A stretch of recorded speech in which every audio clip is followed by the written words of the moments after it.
investigation into the matter. As Joe said, we have one chance to get this right.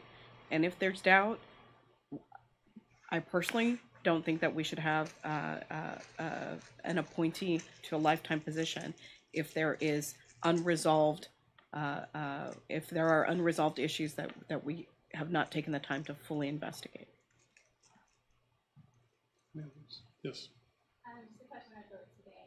There's a resolution that was disapproved of allowing undocumented immigrants to vote, and I think it's directed toward some local school board elections, and some have been allowed to vote.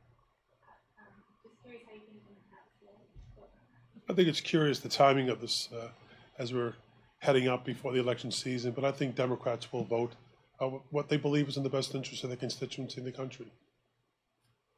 And I would just say, I would point out, this is not a law. It's a non-binding resolution. So there's a clear attempt to try to play gotcha with votes.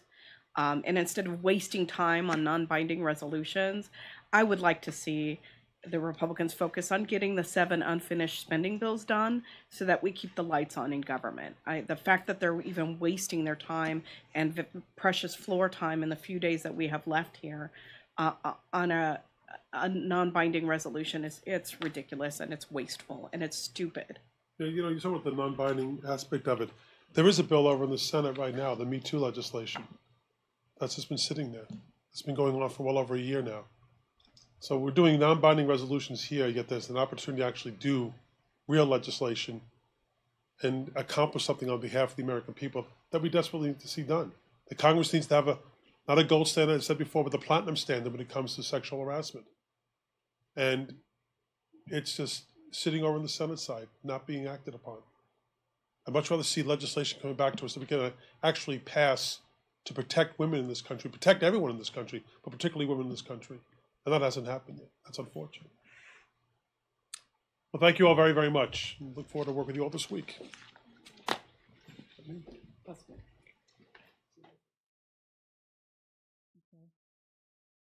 I'm so proud of the work this administration is doing through USAID and others, and look forward to the opportunity to take the message of my Be Best campaign to many of the countries and children throughout Africa. Whether it is education, drug addiction, hunger, online safety or bullying, poverty or disease, it is too often children who are hit first and hardest across the globe. Each of us hails from a country with its own unique challenges, but I know in my heart we are united by our commitment to raising the next generation to be happy, healthy, and morally responsible adults. I want to thank you all for being here today. Thank you, Mrs. Pence, for joining us. Thank you, Mrs. Pompeo. And I look forward to our continued work on behalf of the next generation. God bless you, your families, each of your countries, and my God bless the America. Thank you.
Very badly. From the moment he arrived at the UN today, President Trump had Iran in his sights. You have the floor, sir. Taking from the same playbook he used against North Korea at last year's General Assembly. We cannot allow the world's leading sponsor of terrorism to possess the planet's most dangerous weapons. In a tweet this morning, the president ruled out a meeting this week with Iranian President Rouhani, though he did say, quote, I am sure he is an absolutely lovely man.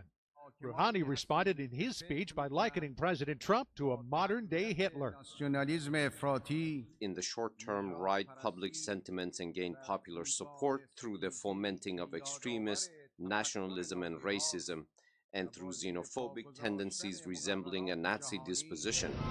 Harsh sanctions against Iran are scheduled to snap back on November the 5th. President Trump believes, like Kim Jong-un, Iran will eventually come to the table. I think that at some point they're going to want to negotiate.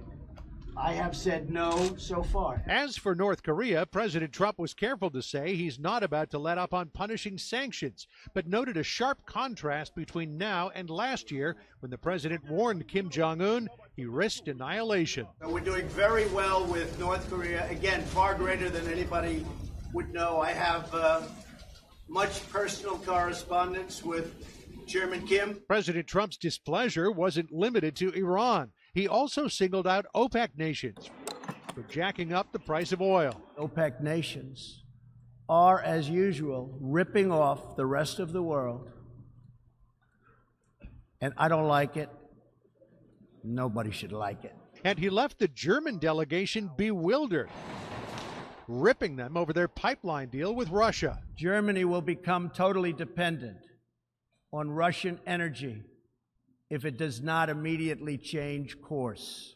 But the president himself felt the sting of a UN that doesn't exactly admire him, laughed at when boasting of his accomplishments. In less than 2 years, my administration has accomplished more than almost any administration in the history of our country. Didn't expect that reaction, but that's okay. The United Nations drew criticism from some corners for being disrespectful to the president in that moment.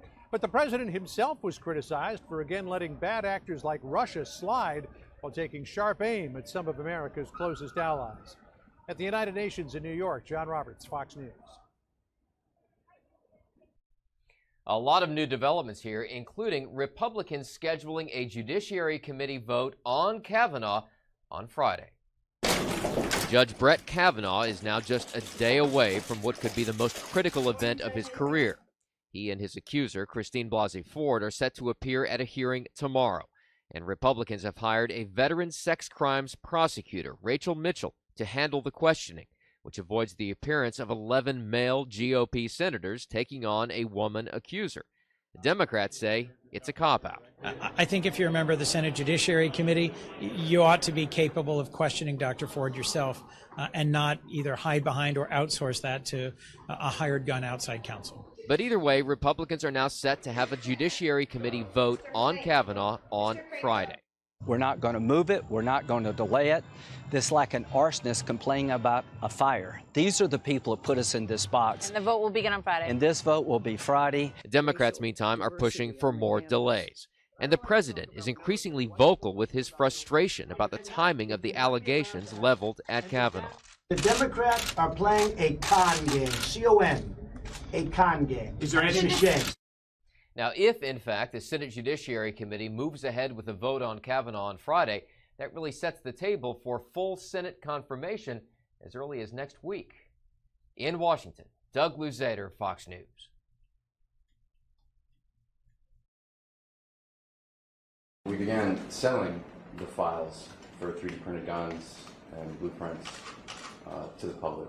3D printed gun advocate Cody Wilson steps down from the company he founded, Defense Distributed, after being arrested on charges of having sex with a 16-year-old girl. His resignation made public during a press conference Tuesday.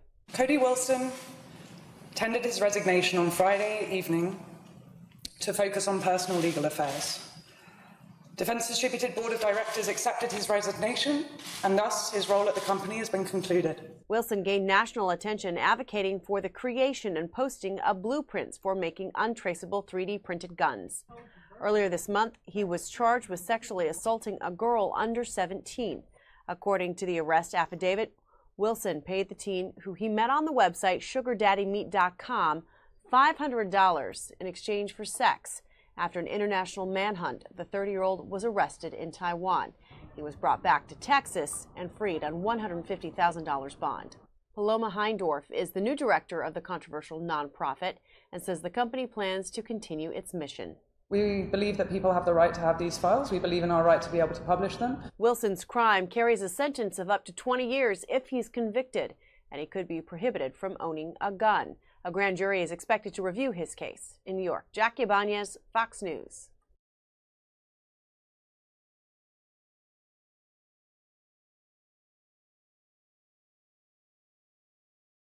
President Trump still taking a hardline stance on immigration, despite a recent court order putting an end to the separation of migrant children from their families. But a growing number of mental health experts are warning those separations have already taken a heavy toll on thousands of kids, many of whom are showing signs of significant trauma. We see these children in states of despair. We heard reports of children not playing, not eating, not doing things that we would expect children to be doing. Immigration advocates say both children and parents have been left traumatized, with mental health experts reporting kids who were easygoing have now become jumpy, disobedient, short-tempered, and afraid of school. And some have nightmares on a regular basis. It's pretty complicated, and for the vast majority of them, reunification is not the end, but rather the beginning of the process. The Trump administration is standing behind its immigration policies, pointing out many illegal immigrants agreed to self-deport in order to get their children back immediately. But medical professionals say these levels of stress can change the structure of a child's developing brain, leading to behavioral problems years or even decades later. What that does to the body, what that does to the brain, to be in that state of shock, it is overwhelming to the system, both psychologically and also physiologically. A federal class action lawsuit was filed earlier this month asking the government to pay for counseling for more than 2,000 children separated from their parents. In New York, Steve Rappaport, Fox News.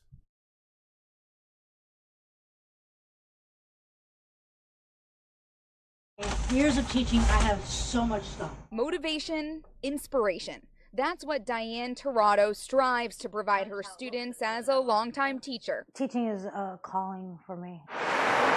So she thought the same when she started teaching 8th grade history at Westgate in Port St. Lucie last month. I had so much fun decorating my room. But then she assigned this Explore Notebook project. This is what I gave weeks for. When several students didn't turn it in, Tirado found out about what she says is the school's no-zero policy, reflected here in the student and parent handbook. But what if they don't turn anything in? We give them a 50, I go, oh, no, we don't. We spoke to a parent at the school about what he thinks. You don't know what's going on at home, and what you see is front level. Because if my son blatantly chooses not to do it, he knows he's got an issue. Ain't that right? Tirado was terminated on September 14th, but there's no cause mentioned in the letter from the principal since she was still in her probationary period. On her last day, she wrote this message to her students on her whiteboard before she left and sent out a picture of it through a class app.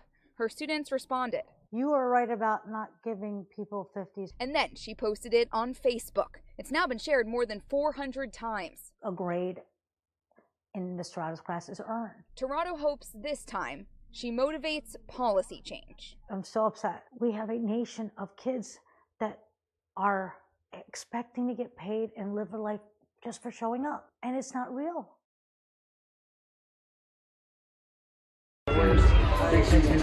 Last May's Cannabis Cup event at Cal Expo was viewed as a success by the sponsor, High Times, the publisher of the Pro Cannabis magazine, and certainly by some of the 15,000 attendees of the weekend event who were able to buy and use pot on site. Smooth, good, flavor, nothing but flavor. The event was made possible by a last-minute permit approved by the City Council suspending local marijuana ordinances. But October's event does not have a special permit, even though tickets are being sold at $50 to $420 apiece. They really should have come to us and talked to us about it before they advertised. A process to approve such events was pulled from the city's Law and Legislative Committee last week by Harris. He says there are major issues the city has yet to work out. Should medical cannabis be sold at events like the Cannabis Cup? Currently, it's not allowed without a waiver. And more broadly, should marijuana use be allowed in public places? You cannot smoke marijuana in public places in Sacramento. You can't smoke it in parks. You can't smoke it while you're walking on the street. But the Cannabis Cup caused no major security or police issues. Still, Harris said High Times didn't deliver on promises in exchange for their special permit in May. Attendees were supposed to be limited to how much pot they could use.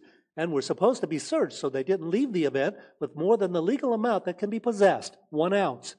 And they weren't able to produce on that either. In addition, $60,000 in profit sharing for the city wasn't paid until the date the hearing was to be held. And $100,000 promised to a local leadership group still hasn't been paid. Fool me once, it's your fault. Fool me twice, it's mine.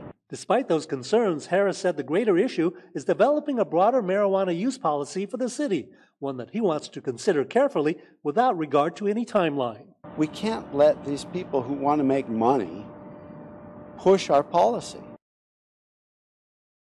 Even though Kimberly Valenti is in pain, she's still fighting to find her little boy Jace Casso. And I was holding on.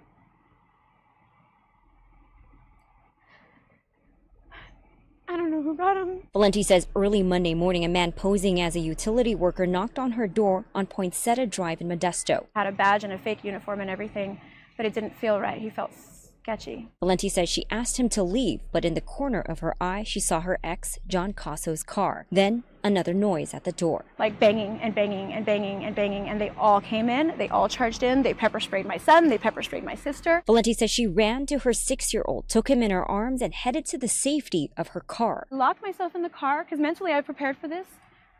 Rolled up the windows. And backed up, and there was a car here. With nowhere to go, she says her ex found a metal toolbox, and along with his older son and another man, the trio broke in. I don't know. I feel like I couldn't get out. I probably could have run people over. Trapped, Valenti and the boy could only scream. And then they got the doors open, and him and his son were pulling me apart. Valenti's father, Mike, says his grandson begged John not to take him. He was crying, saying, "Dad, I don't want to go with you," and he don't want to be with his father. Now police are on the lookout for John. Valenti says he has 3 face tattoos, including Ohm in the middle of his forehead. Investigators say 3 men and 3 women were all involved in this kidnapping.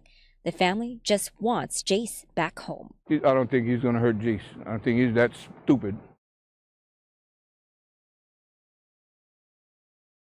I want my baby back in my arms. The search for a missing autistic boy in North Carolina intensifies. 6-year-old Maddox Rich disappeared Saturday afternoon while walking with his father and another adult in Rankin Lake Park. Maddox's father, Ian, told police the boy took off running and they lost sight of him. Hundreds of people were in the park Saturday. We feel sure that more people noticed Maddox than the ones that we have talked to. FBI agents joining hundreds of investigators in the search for the child as authorities comb the park, the woods, and the surrounding neighborhoods. The agency announcing a $10,000 reward for information leading to him.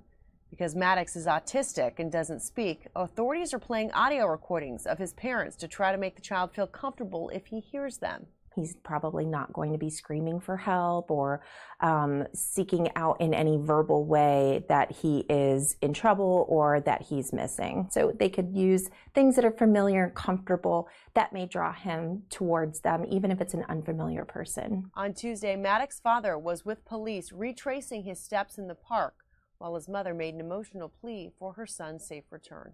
I just want my baby home, please. Officials say the park will remain closed while they search for Maddox, who's described as 4 feet tall, weighing 45 pounds, with blonde hair. In New York, Jack Yabanez, Fox News. Some sad missing children stories for you on this Wednesday morning. Good morning to you. It is September 26th. We're live in the Washington, D.C. newsroom here at Fox 5 D.C. on Fox 5 Live. This is our live stream for you. And today, really, all eyes are on Brett Kavanaugh as we go into the final couple days before that big hearing tomorrow, Thursday, which we will be streaming in its entirety, whatever we have coming in at 10 o'clock a.m. Eastern Time. So definitely tune in to us for that. And we're going to be kind of bringing in whatever we have today as response to this, some of the protests, some of the response from Democrats on the Hill and Republicans alike. So whatever we have, we'll be streaming for you. I believe this afternoon, coming up in the 1 o'clock hour Eastern Time, we'll have some footage on the Hill of people gathering together for these organized rallies, both against or for Brett Kavanaugh and his SCOTUS nomination. So all eyes on that today.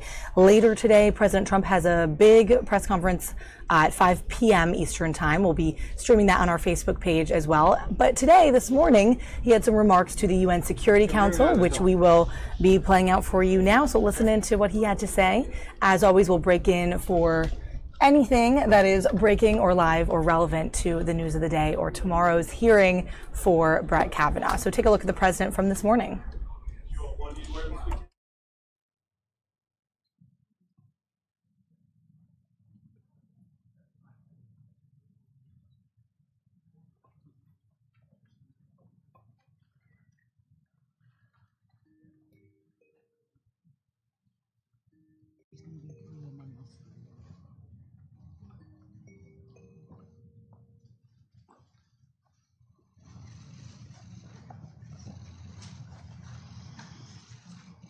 Would you like to start? Would you like to say something?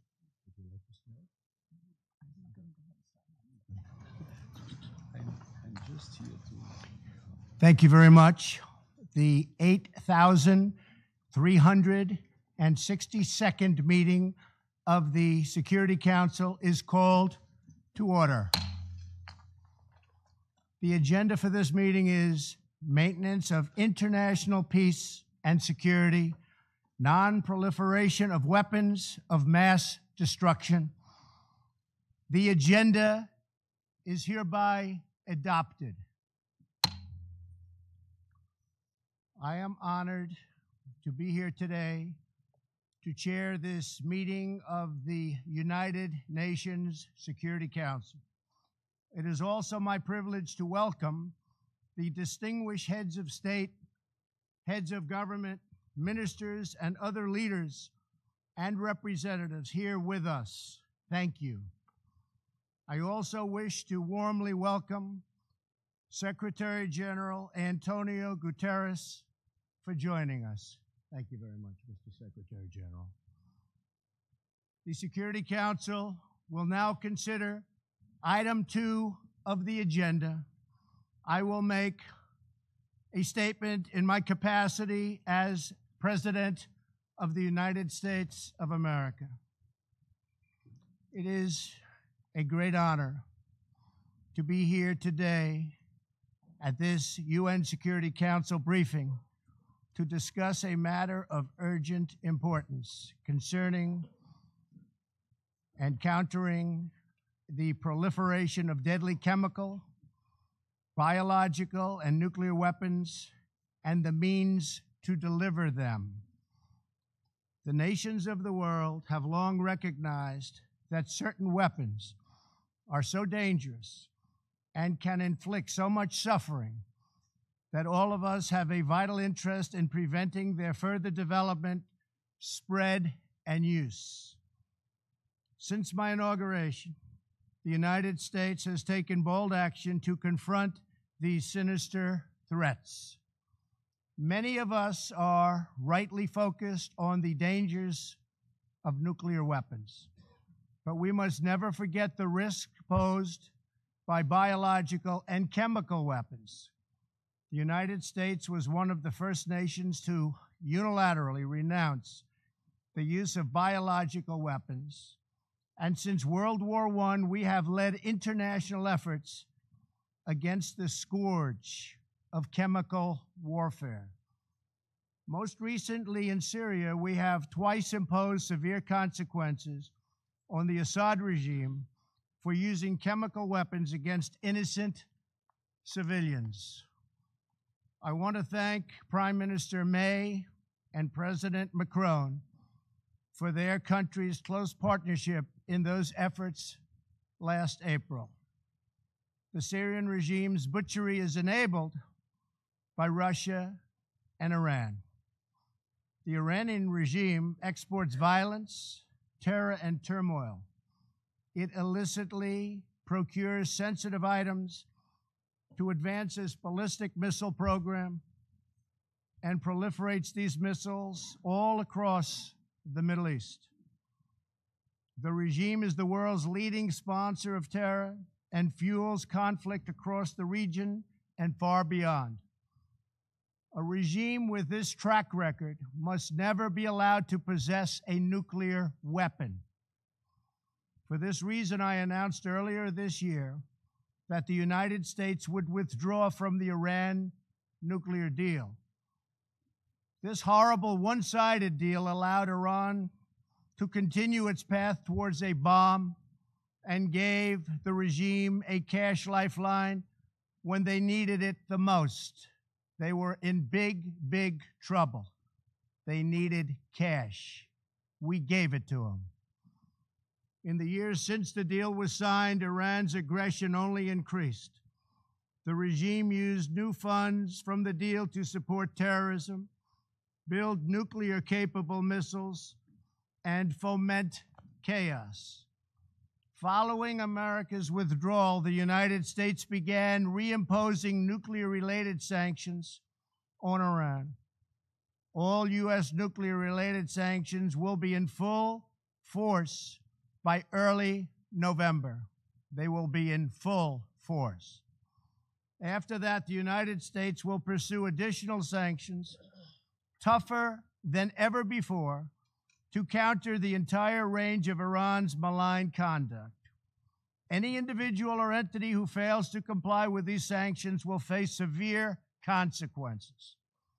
I ask all members of the Security Council to work with the United States to ensure the Iranian regime changes its behavior and never acquires a nuclear bomb.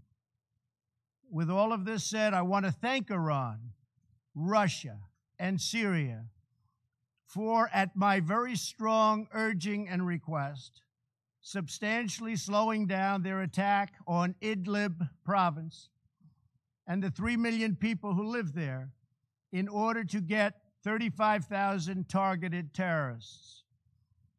Get the terrorists, but I hope the restraint continues. The world is watching. Thank you also to Turkey for helping to negotiate restraint. Anything the USA can do to help resolve this problem in order to save perhaps even hundreds of thousands of lives, maybe more, we are willing and able. We are available to help. In my remarks yesterday to the United Nations General Assembly, I laid out my administration's commitment to building a more just and peaceful future. Regrettably, we found that China has been attempting to interfere in our upcoming 2018 election, coming up in November, against my administration. They do not want me or us to win because I am the first president ever to challenge China on trade. And we are winning on trade. We are winning at every level. We don't want them to meddle or interfere in our upcoming election. As I also mentioned yesterday, we have seen the results of historic efforts to open new pathways to peace on the North Korean Peninsula, and that's something we are extremely proud of. I am pleased to say that North Korea has not conducted a missile test since last November. It has not conducted a nuclear test since last September. And the hostages have been returned to us, and very importantly, the remains of American heroes are now returning home. In June, I held a historic summit with Chairman Kim Jong-un in Singapore, where he reaffirmed his commitment to complete denuclearization. Last week, Chairman Kim reiterated that commitment to President Moon at their third summit and to me in a very strong letter form. I think we will make a deal, but unfortunately, to ensure this progress continues, we must enforce existing UN Security Council resolutions until denuclearization occurs. However, we have detected that some nations are already violating these UN sanctions. This includes illegal ship-to-ship transfers, which must end immediately. The safety of the Korean Peninsula, the region, and the world depends on full compliance with UN Security Council resolutions. Very, very important. But most importantly, I believe that Chairman Kim Jong-un, a man I have gotten to know and like, wants peace and prosperity for North Korea. Many things are happening behind the scenes, away from the media, which nobody knows, but they are happening nevertheless, and they are happening in a very positive way. So I think you will have some very good news coming from North Korea in the coming months and years. I also very much appreciate what President Moon of South Korea had to say about me last night in television interviews. Working with President Moon has been my great honor, and likewise working with President Xi of China and Prime Minister Abe of Japan has been a pleasure and an honor. Each of us follows in the footsteps of countless world leaders, diplomats, and public servants who came here to the United Nations with the same noble goal: to build a future worthy of the patriots, true patriots, who sacrificed their lives for our nation and for our future. To be successful, we need a commitment of every nation represented in this chamber. Acting together, we can replace the horrors of war with the blessings of safety and the beautiful promise of peace. Thank you very much. I now resume my function as President of the Security Council and give the floor to the President of France.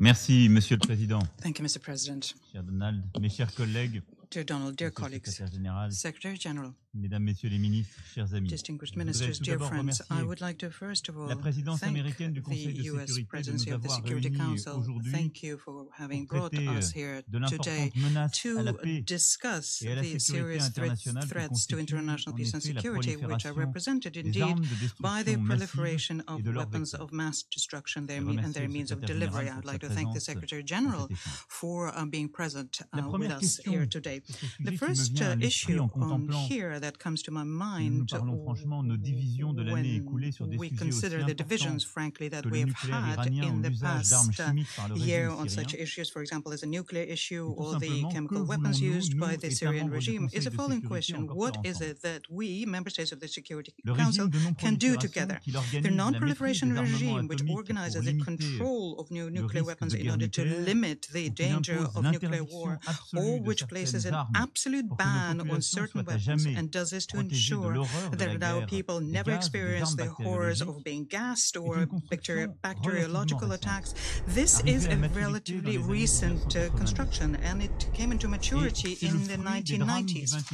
And it siècle, was the result of the de la ferme tragedies of the détermination de 20th nos century, prédécesseurs, the firm de determination leur of our vision du bien de predecessors, of l'humanité their vision et of de the leur good esprit of de humankind, responsabilité. and their spirit of Et cet responsibility. édifice And this repose edifice that they constructed is... All right, so President Trump there handing off the mic to French President Macron at the UN Security Council this morning in New York. But right now, let's go over to the Senate. This is live.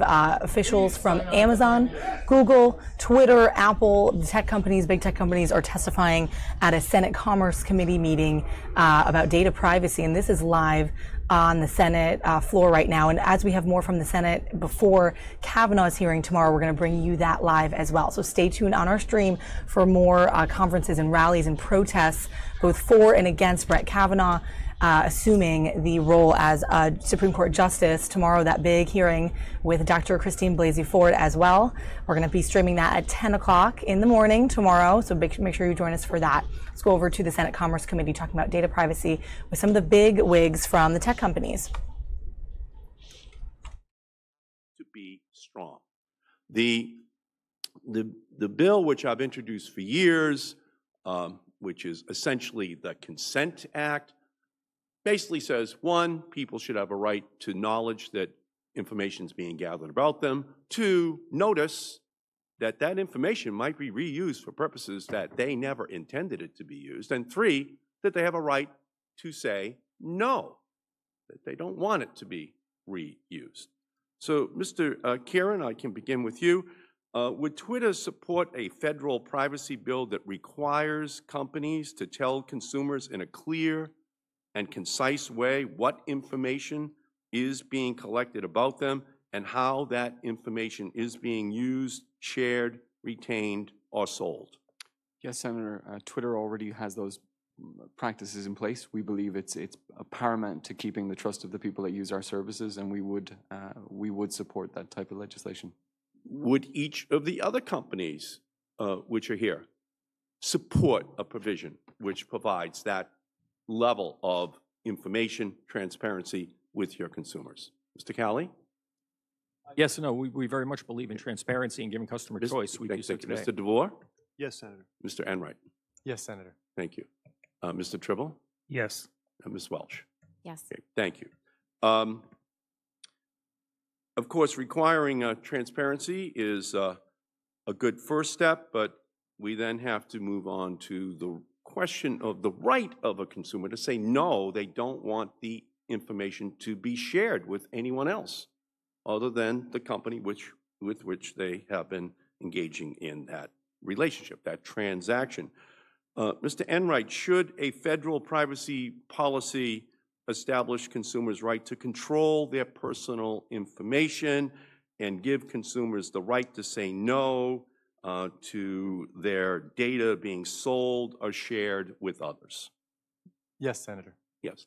Mr. Cowley, do you agree? Yes, I do, and I would like to just correct. I was informed, I may have misspoken earlier. Our policy very clearly says for the AT&T Communications Company, we do not sell personal information, and we reserve the right to share it, not sell it, with affirmative customer consent. So I want I just want to keep going down the line on this question that Mr. Enright just answered. You agree with Mr. Enright? Mr. Cowley? Yes? Yes. Mr. DeVore? Yes, Senator. Mr. Kieran? Yes, Senator. Mr. Tribble? Yes. Ms. Welch? Yes, Senator. Ms. Welch, having control of information also means having access to it. Should Americans be able to access their personal data online? Would Charter support a federal policy bill that would enshrine that right into law? Yes, Senator. Mr. Cowley? Qualified yes. Mr. DeVore? Yes, Senator. Mr. Enright? Yes, Senator. Thank you. Yes, Senator. Kieran? Yes, Senator. Mr. Tribble? Yes, Senator. Yeah, thank you. And Ms. Welch, thank you. Well, we have the beginnings of something here, although we'd have to come back to spend a little more time over here with Mr. Cowley and AT&T, which we're time limited. Just want to ask one quick question of Mr. DeVore. Recently, Amazon's facial scanning technology recognition misidentified 28 members of Congress, including me and Congressman John Lewis. I wrote a letter to Amazon about those issues. I don't think it quite answered all of my questions, but I just quickly ask you, can Amazon's facial recognition technology determine whether it is taking pictures of children under 13, and how does Amazon ensure that recognition, your product, is compliant with the Children Online Privacy Protection Act? Thank you, Senator. To be really clear, that technology doesn't take any pictures at all. It's just a matching technology, and it depended entirely on the data set that a customer that's using the technology uses in connection with the service. So it doesn't take pictures. It has a number of uses. It just matches photos and videos and objects, entirely dependent on the data set provided. And the problem, of course, is that it matched me and Congressman Lewis and wound up putting me on a suspicious into a suspicious category. And so have you tested it for any biases related to race or gender to ensure that that is not going to be a part of the product at the end of the day? Senator, we have tested it. We are an innovation company. We're constantly improving the product. We have also replicated the study that the ACLU reported, and we're not able to replicate those results with a much, much larger data set. So we think there are flaws in the study. We've engaged with the ACLU to try to understand better what they do. And I look forward to working with Amazon and all of you towards putting together a strong national privacy bill before we discuss preemption of state laws. Thank you. Thank you, Mr. Chairman. Senator Markey, Senator Udall. Thank you very much, Mr. Chairman, and appreciate the witnesses being here. And Senator Markey, I'm going to follow up on some of your COPPA questions there, since I know you were a big sponsor and passed COPPA in 1998, and I think it went into effect in 2000. This summer, I sent letters to Google, its subsidiary YouTube, MoPub, a subsidiary of Twitter, and Tapjoy, raising concerns about their compliance with the Children's Online Privacy Protection Act, known as COPPA. Mr. Chairman, I'd ask unanimous consent to add these letters to the record. Without objection. Thank you. Mr. Chairman, this committee needs to devote considerable resources and focus on policy to protect children's online privacy. We need to hold a separate hearing on what a future framework that protects children should look like. I mentioned Senator Markey's efforts on COPPA. The internet and our children's online activity look very different than when COPPA was passed. We didn't have Facebook or Twitter or social media. Our internet activity was not surreptitiously tracked. We couldn't imagine we would have speakers connected to the internet in our homes or in our kids' bedrooms.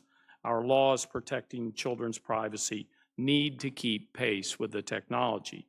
Each one of your companies has said publicly or privately that we must push through federal legislation based on a framework that preempts states from passing their own protections. And I'm here to say we cannot push through a weak federal law that preempts states and leaves consumers, especially children, without the necessary safeguards and protections. We must have strong, enforceable laws, and we must continue our partnership with states' attorneys general, who I know from having served as New Mexico's Attorney General, have their ear to the ground and receive a tremendous amount of input from consumers. Now, there are a number of public reports that strongly indicate that there are thousands of apps aimed at children that violate COPPA by tracking their online behavior. Do we all agree there is a potentially serious problem, that this is a potentially serious problem deserving of our collective attention? Yeah, yes or no down the line? Yes, Senator. Yep. Yes, Senator. Yes, Senator. Yes, Senator. Yes, Senator. Thank you. Now, Mr. Enright and Mr. Tribble, Google and Apple dominate the mobile operating system. As such, they are tasked with ensuring that kid-directed apps on both platforms comply with COPPA. A recent New York Times analysis found that both platforms have apps in their respective children's or family sections that may potentially violate COPPA. What specific action does each of your companies take to verify compliance with COPPA in either the App Store or the Google Play Store, respectively? Mr. Enright, Mr. Tribble, please. Thank you, Senator. And I'd like to thank you for your leadership in drawing attention to this important issue. Protecting children online is a top priority for Google. In connection with the App Store, we actually created the Design for Families program to help identify applications that are kid-directed. We require that third-party developers that submit applications to the App Store identify whether, in fact, their applications are intended for children. And if so, they represent that they comply with the Children's Online Privacy Protection Act and other applicable legal requirements. If we become aware that they've violated those requirements, then they are removed from the Play Store. Yeah, and do you agree that the studies and the reporting out there show that there are major violations of COPPA? We rely upon the developers themselves to identify whether or not the content is child-directed. We think that the developers are in the best position to do so, rather than us as the platform operator. But we remain committed to doing all that we can to protect children when they're using our services. Thank you for that answer. Mr. Tribble? Yes, we are committed to protecting children when they use our service. And with respect to our App Store, we have very strict guidelines ourselves, consistent with COPPA, and we review every single app before it goes into the store. We review the apps before they get updated. And if we get credible information when an app is out there in the store that it has a problem, we will take action and remove it from the store. Yeah, I just in summary, and I thank you, Mr. Chairman, for the courtesies. Just a second here. I think this is a very serious problem, and I think that any of you that would like, I'm out of time, but to answer the question or the issues that I've raised on the record, I'd appreciate that. But I hope, Chairman Thune, that we can look into this, because the record seems to be that there's a lot of violation of COPPA across the board, not necessarily just from these companies, but other subsidiaries and others that are operating out in this space. Thank you. Thank you, Senator Udall, for raising that and keeping it in front of the committee's attention. Senator Gardner. Thank you, Chairman Thune, and thanks to the witnesses for your time and testimony today. Mr. Tribble, on one hand, I was pleased to see a recent news article that highlighted Apple's decision to use the Taiwan's flag, and the name Taiwan in your latest product release last week. On the other hand, however, Apple has previously furthered China's anti-Taiwan propaganda, including through its software. For example, news reports revealed that Taiwan's flag emoji was not accessible for iOS users located in mainland China. This follows other instances of complying with Chinese demands, including removal of VPN apps on the App Store, forced data localization, and the potential for Chinese government access to sensitive personal information about dissidents and ethnic minorities. Does Apple consider the safeguarding of human rights or protection against government oppression when developing your software? Thank you, Senator. We make our products for customers, not countries. And our values and beliefs, including privacy and security, don't change from country to country. And the privacy is one of our central values. And this is why we apply practices to protect our customers in China and throughout the world. We make sure... I'm going to have to cut you short because I'm going to try to get through a lot here. Are those principles in the process for their consideration formalized in public? Well, we have a major section of our website that goes through our privacy principles and examples of how we employ those principles. Mr. DeVore, Amazon maintains operations in mainland China, albeit in a limited manner in accordance with Chinese law. Do you believe Amazon is operating under the same circumstances today that the company expected to operate under when you entered China several years ago? No, Senator. Has Amazon relinquished full control of its cloud-based assets in China in order to comply with recent changes to Chinese law?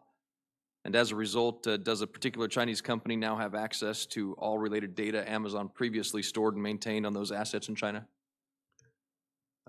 Thank you, Senator. The answer to that question is also no. To both those questions? I'm sorry? To both questions. That's right. Relinquished full control, answer is no. That's right. And no company in China has access to all related data Amazon previously stored and maintained on those assets in China. Yeah, just to be very clear, so we're absolutely committed to security, particularly with regard to our cloud products. In order to operate in China, we are required by Chinese law to operate through a 100% owned Chinese subsidiary. So it does function. And that Chinese subsidiary does not have data Amazon previously stored and maintained on those assets in China? Just very simply, the way the AWS services work is that they're for the customer, the entirety of the product service. So the customer gets an instance, and they have control over that instance and the data. The Chinese company does? No, the customers do. Okay, and so the Chinese company does not have any access to that data? The way the system is built is designed to give customers absolute control over their data. That's structurally, that's the way it works everywhere. So the Chinese As I mentioned, the doesn't have structure that of the business in China is different. So we can talk about that further, but you're saying that the answer is no. The data Amazon previously stored is not in the hands of that 100% Chinese-owned company.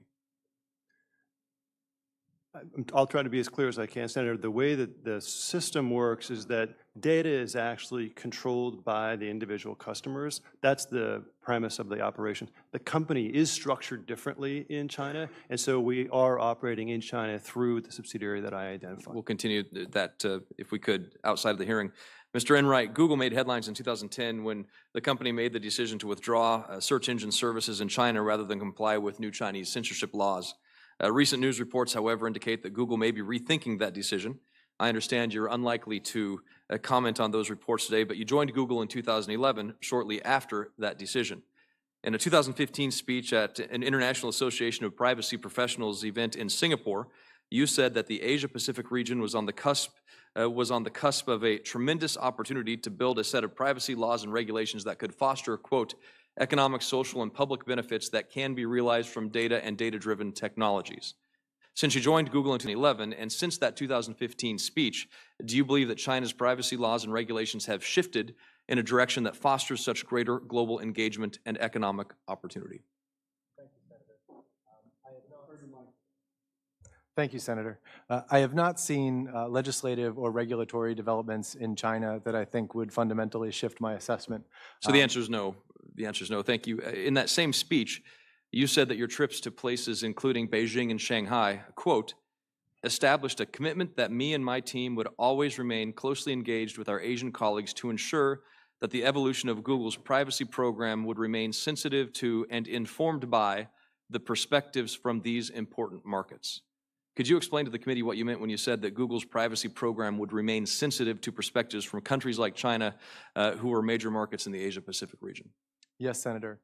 Consistent with my prior remarks and with my remarks at the event you referenced in Singapore, and consistent with our values as an organization where right from our founding mission to organize the world's mission and make it universally accessible and useful, we design and launch products with an eye towards making the benefits of technology available as broadly around the world as we can.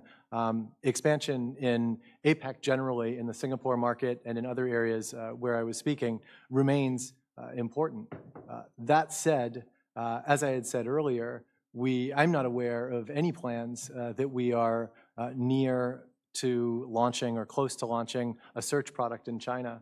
Nor do I think that we could or would launch a product without having our privacy controls thoroughly engaged, our privacy program actively involved, and any product that we launch anywhere in the world is going to reflect our values and the commitments that we've made to our users. Mr. Enright, I'm very concerned about how people in China and other places where there are oppressive regimes will have access to technology that may change their lives, shift their lives when millions of people are imprisoned in political camps, internment camps, re-education centers because of their minority status or because of their religion.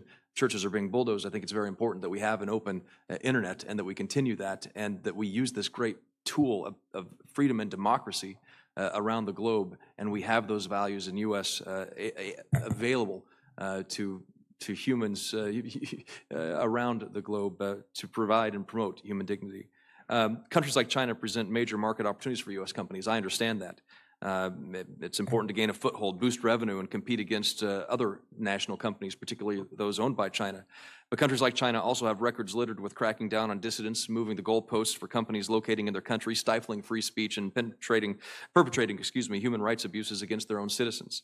So American technology companies interested in growth abroad continue to find themselves in this very unenviable position of either having to defy local laws or having to provide hostile governments access to sensitive and personal information about their own citizens.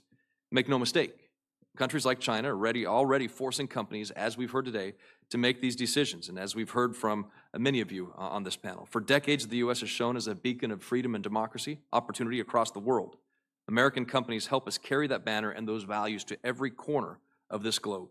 And I hope we can continue to work with all of you to discuss the challenges that we've covered today, to tackle these challenges and make sure that we get back to the day that our values carry the day as the world decides whether the path to prosperity runs through China or runs through the United States. Thank you, Mr. Thank you, Senator Gardner. Senator Baldwin. Thank you, Mr. Chairman. This has been a very informative hearing, and I hope the first of many to come. I would associate myself with the comments of other senators that we hear some additional perspectives in future hearings on data privacy, including consumer and privacy advocates, the states, and other types of entities. But thank you all for being here to testify today.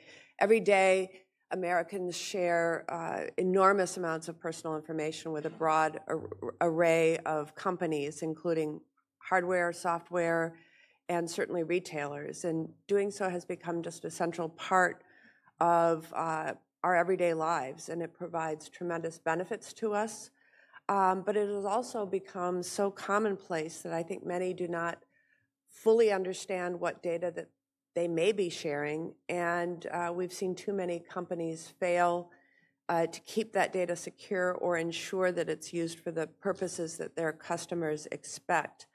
I want to start, Mr. Tribble, after it was revealed that Cambridge Analytica obtained millions of Facebook users' data without their knowledge or permission, Apple's CEO, Tim Cook, suggested in the press that Facebook's business model, providing a free service supported by monetizing user data, carries different data privacy risks than that of a company that sells products or services to customers. I think there's a broad agreement that the same data privacy standards should apply to a range of actors in this sector, but as we look at the potential federal legislation around data privacy, how should we take into account incentives around treatment of user data that may or may not exist depending on the business model? Thank you, Senator. Well, Apple's business does not depend on collecting customers' information. It's not our lifeblood.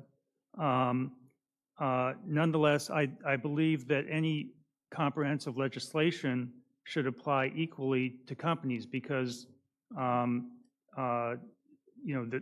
almost any company in operation today is going to at some point touch customer private information or personal information. So I think there should be a even playing field. Everyone should be subject to comprehensive federal regulation in that respect. And Mr. Enright, what is, as a company that also offers free services to consumers, what's Google's perspective? Thank you, Senator. I think it's important to point out that Google's business model is predicated on the trust of our users. If our users don't trust us with their data, our long-term success is in peril. I would also point out that many companies, both those testifying here today and elsewhere, rely upon things like ads and search for their business models to work as well. And I think it's encouraging to hear from the testimony today that there seem to be shared values of choice, transparency, and control. And I agree that if we can begin from those first principles, continue the discussion looking at inputs like the legislative framework that we recently published, we should be able to find a sort of a shared understanding and a shared direction for uniform legislation to protect consumers. I'm hoping to fit in 2 additional questions here. In terms of commitment to transparency about what you do with the data of your customers, I want to clarify whether any of you would distinguish between data that a consumer knows they give you or data that she may not know that she is providing. For example, websites she visits or her location. Does anyone distinguish between those? Mr. Cowan. I don't believe so, if I understand the question. We treat information, if it's personally identifiable or not, and personally identifiable information includes information a customer gives us or information we observe. It can. So there's no distinction in that regard. Okay. Mr. DeVore. Senator, we endeavor to take great care of customers' information no matter what, and we really think about it not in terms of data, but in terms of customers, and trying to delight customers with our products and services in a way that they understand how their data is being used, that provides great value to them, and in best case, delights them with the way the products and services work. Different data, I think, should be protected more when it's more sensitive or when it's used in a sensitive way. And that's the way we think about protecting customer trust in connection with everything we do. So you do make those distinctions, it sounds like. Mr. Enright. Consistent with the general principles of choice, transparency, control that we've described, while I do recognize that the way that we treat consumer information should be proportional to the level of risk associated with that information.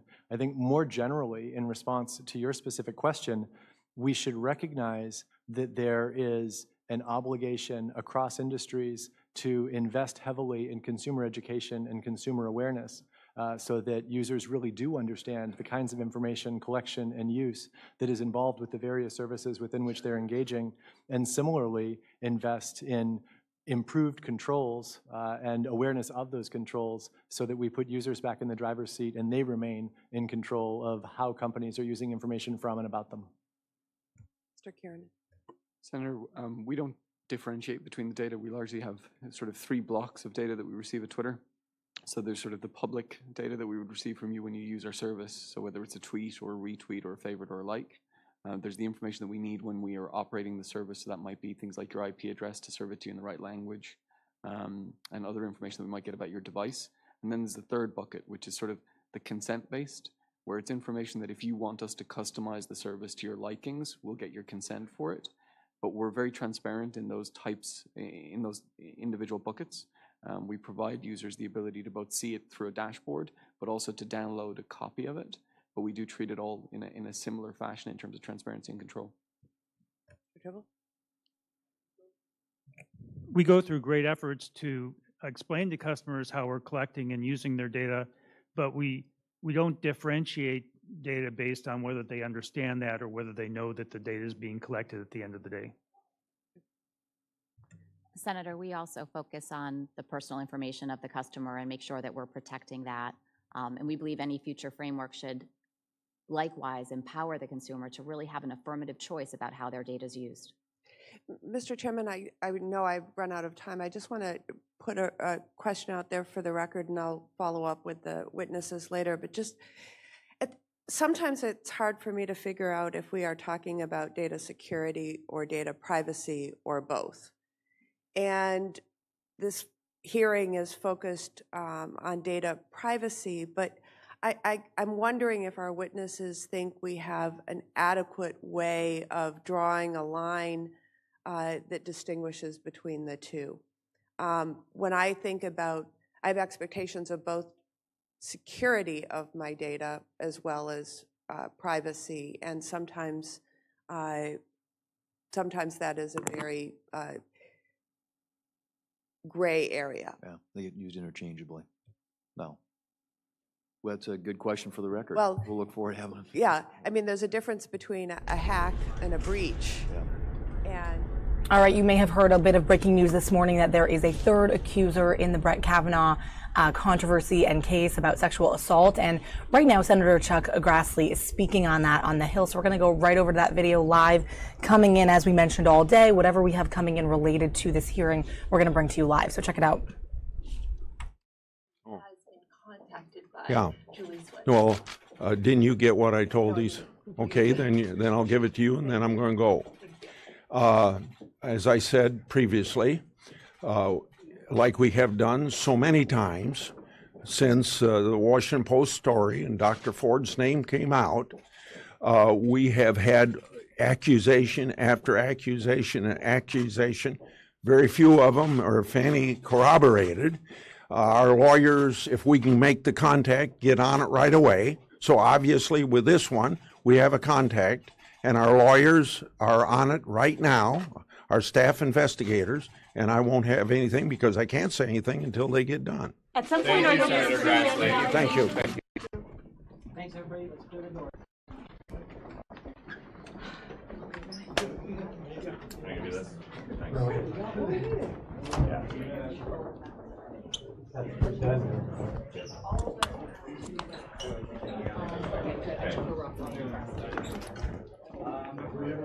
Member of the Committee on the Judiciary. Section 3, it shall be in order at any time on the legislative day of September 27th, 2018 or September 28th, 2018, for the Speaker to entertain motions that the House suspend the rules as though under Clause 1 of Rule 15. The Speaker or his designee shall consult with the minority leader or her designee on the designation of any matter for consideration pursuant to this section. The gentleman from Oklahoma is recognized for 1 hour. Mr. Speaker, for the purpose of debate only, I yield the customary 30 minutes to my good friend, the gentlelady from California, Ms. Torres, pending which I yield myself such time as I may consume. The gentleman's recognized. Thank you, Mr. Speaker. During consideration of this resolution, all time yielded is for the purposes of debate only. Mr. Speaker, I ask unanimous consent that all members have 5 legislative days to revise and extend their remarks. Without objection. Mr. Speaker, yesterday the Rules Committee met and reported a rule for consideration of the conference report of H.R. 6157, the Department of Defense and Labor, Health and Human Services and Education Appropriations Act of 2019 and Continuing Appropriations Act 2019, and for an additional resolution, H.R. 1071. The rule provides for 1 hour of debate, equally divided and controlled by the chair and the ranking member of the Appropriations Committee. Mr. Speaker, the appropriations package in front of us represents the second of what will likely be several appropriations packages to fully fund the government for fiscal year 2019. This represents the first time in more than 10 years that Congress will send more than one final appropriations bill to the President for signature before the beginning of the fiscal year. In years past, we've relied strongly on omnibus spending bills to fund the government. But now, with the hard work done by both sides of the aisle and in both houses of Congress, we're returning to regular order and completing the spending work through the normal legislative process. Mr. Speaker, as I've so often said on this floor, the primary obligation of the Congress is to fund the American government and keep it open and operating. The American people deserve no less. With this package under consideration today, Congress will do just that with respect to 2 of the 12 main spending bills, the Department of Defense and the Department of Labor, Health and Human Services, Education, and related agencies. In addition, the bill also includes a continuing resolution extending funding for other parts of the government not covered by this bill or the appropriations bill signed by the President last week. In passing this bill, we will provide crucial funding for services across broad areas of the government and fulfill our promises to the American people, to patients, to communities, to business owners, to the military, and to Americans of all stripes. The House is already familiar with this bill from when it was passed in June, and this conference version, agreed to with the Senate, has not substantially changed with respect to defense. However, it now reflects the combined priorities of the members of both sides of the aisle and in both the House and the Senate. Mr. Speaker, in the defense title of the bill, the conference report appropriates a total of $670.4 billion for the Department of Defense, including $606.5 billion in base funding, an increase of $17 billion above fiscal year 2018, and $67.9 billion in overseas contingency operations and global war on terrorism funding. This increase in funding will help begin to right the wrongs committed against our military readiness by several years of chronic underfunding. This bill provides an authorized 2.6% pay increase for our troops, the largest pay raise in 9 years, and ensures we will be able to increase our active duty number of military personnel by more than 16,000 soldiers. The bill provides $148 billion for equipment procurement, including 13 new warships, a number that includes 2 new Virginia-class submarines and 3 new littoral combat ships. It also adds 93 new F-35 aircraft, new transport aircraft, new tankers, and over 100 new helicopters. The bill also provides $96.1 billion for research and development of new defense systems and technologies, and $243 billion for training, maintenance, and base operations, funding that is sorely needed to increase our dwindling readiness and to confront threats both at home and abroad. Mr. Speaker, in the Labor and Health and Human Services and Education title, the conference report appropriates $178 billion, a $1 billion increase over fiscal year 2018. As the conference knows, I'm fortunate to chair the Labor, Health and Human Services Subcommittee, and I'm very pleased with the results of this year's bill. we were able to increase the budget of the National Institutes of Health by $2 billion to $39 billion, thus ensuring that we will be able to direct significant new dollars to medical research, tackling vexing health problems like Alzheimer's disease, cancer, and the opioid crisis. Indeed, across the entire bill, we are putting more than 6.6 As the Chief Privacy Officer of Google, this is not within my core domain, so I can only speak to my own experience and the things that are my responsibilities within the organization. But within my purview, I have never seen any evidence of bias, and I consistently see a commitment. Okay, from our I'm going to product try teams. just one more time. Are you aware of any efforts of Google to assess whether search results have a political bias? Don't give me a statement they don't have a bias. Are you aware of efforts to actually empirically assess and determine it? As Chief Privacy Officer of Google, I am not aware of such efforts. Thank you. Thank you, Senator Cruz. Well, I think that kind of wraps up our hearing. I'm going to ask unanimous consent to include in the record letters from the Association of National Advertisers, the Interactive Advertising Bureau, the Internet Association, the National Association of Federally Insured Credit Unions, Privacy for Cars, and the U.S. Chamber of Commerce.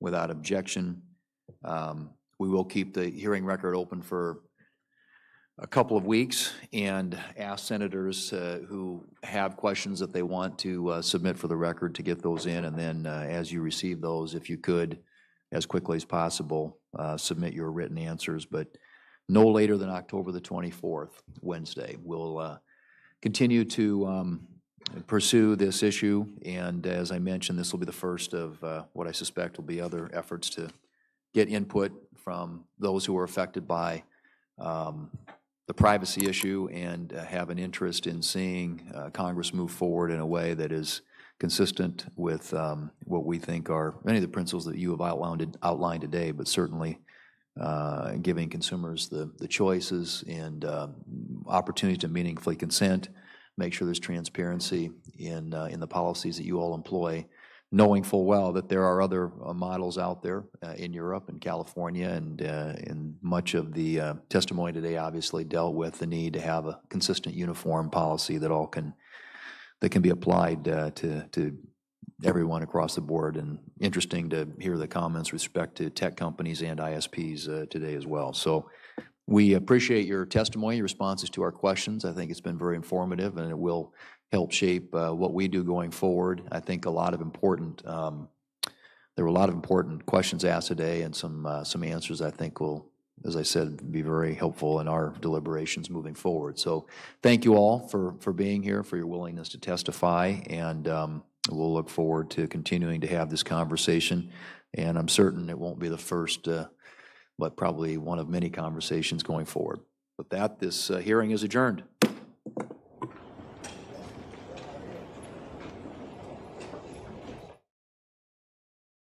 Spending. We may need to do a short-term continuing resolution for part of the government, but with these bills today, what we will have accomplished is sending 75% of the total discretionary spending to the President for his signature into law before the start of the new fiscal year. That's an amazing accomplishment, one that has not happened in Congress in over a decade. Indeed, this is the first time in more than 10 years that the Department of Defense will have its full annual fundraising enacted before the start of the fiscal year. And this is the first time in 22 years that the Departments of Labor, Health and Human Services, and Education and related agencies will have been funded before the beginning of the fiscal year. As Chairman Frelinghuysen has said, this is the next step on the return to regular order. And those who would reject this bill because of the presence of a continuing resolution for part of the government are frankly throwing the proverbial baby out with the bathwater. This bill, Mr. Speaker, is a return to regular order, and we should all be proud of what we've achieved. It also represents a compromise between the two parties in this body and between this body and our counterpart on the other side of the Capitol Rotunda. Mr. Speaker, today's conference report represents nearly a year of strong work by Congress. I applaud my colleagues for all they've accomplished. This is just the next step, and we will have many things to do before we finish our appropriations work for fiscal year 2019. but now I congratulate the House and the Senate for finalizing this package.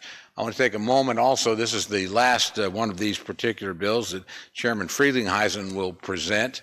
He'll have others later, obviously, but he's ending his term, and I want to congratulate our chairman for the outstanding work that he's done. Also, his strong working partner, Ms. Loy from New York, for her outstanding work. And frankly, since we're dealing with the Labor H portion, I want to take the opportunity to thank my good working partner and friend, Rosa DeLore, the gentlelady from Connecticut, for her hard work, and our superb staff, particularly our clerk, Ms. Ross, for her work. And ably helping us arrive at a monumental achievement. Again, the first time in 22 years that the Labor H bill has gotten done in full and on time. So with that, Mr. Speaker, I wish to reserve the balance of my time. The gentleman reserves. The chair recognizes the gentlelady from California. Mr. Speaker, I thank the gentleman for yielding me the customary 30 minutes, and I yield myself such time as I may consume. So recognized. Mr. Speaker, if you're having a deja vu right now, it's because we have been here once too many times before. Our government is on the verge of yet another government shutdown this week. After yet another district work period, we return today to this rule to consider the bills it makes in order. We are left with just one last chance to do our work. One final opportunity to send President Trump a funding bill that reflects the true value of bipartisanship. One without poison pill writers, which would put so many of our constituents out of work.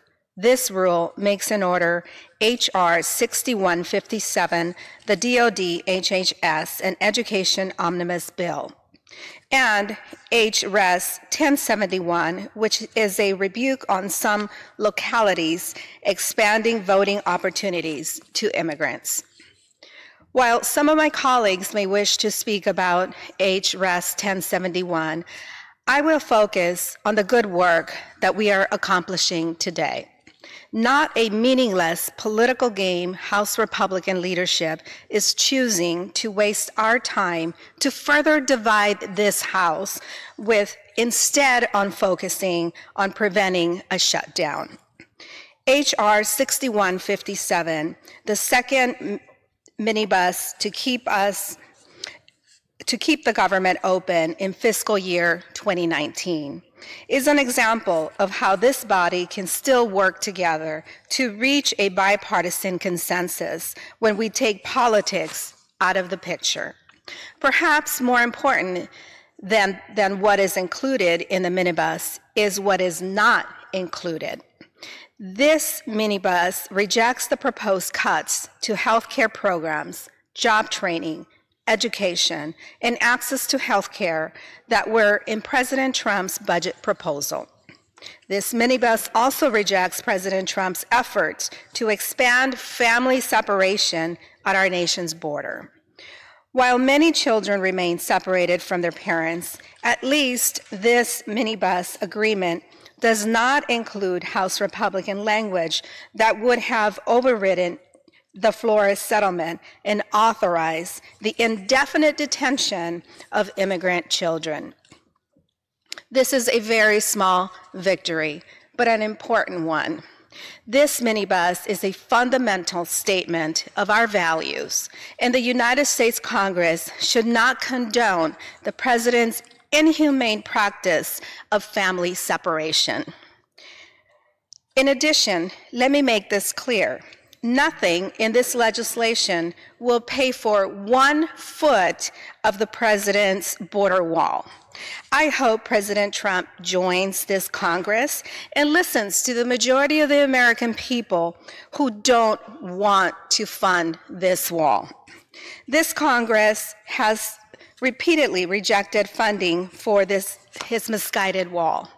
And it is about time the president gave up on such a foolish waste of taxpayers' dollars while our bridges, our freeways, and our streets are crumbling beneath us. That does not do anything to keep America safe.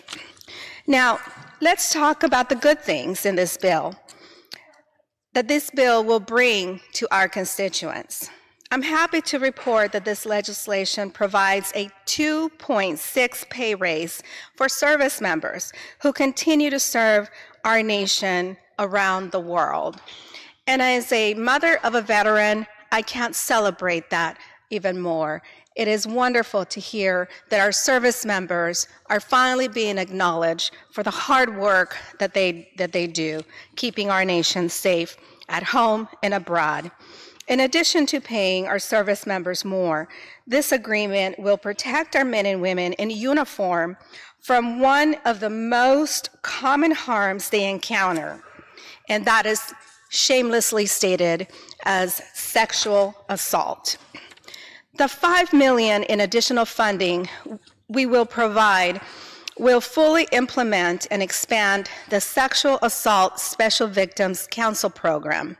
The Counsel Program provides representation for survivors navigating the complicated military justice process. Hopefully, victims of sexual abuse will not have to wait years to report this crime.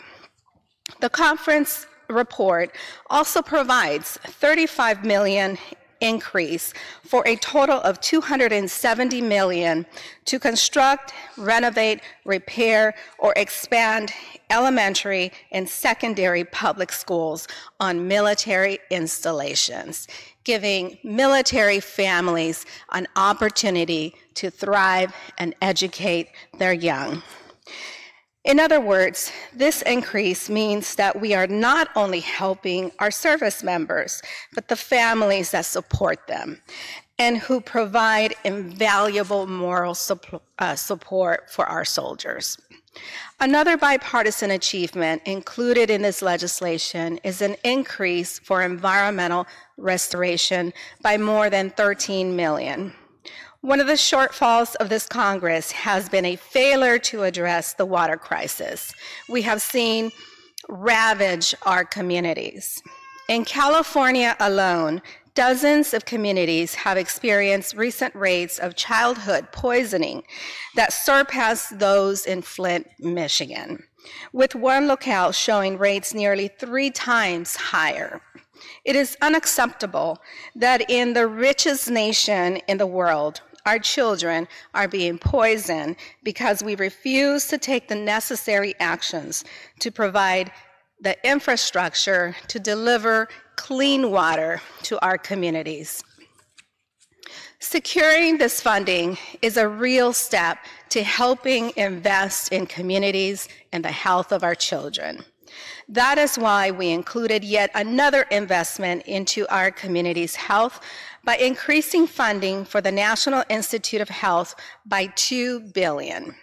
This rejects the cuts proposed by the President and his administration and instead supports research into cures for life-threatening diseases like Alzheimer's, cancer, HIV/AIDS, influenza, and diabetes. Additionally, we are providing $4.4 billion to combat the nationwide opioid crisis.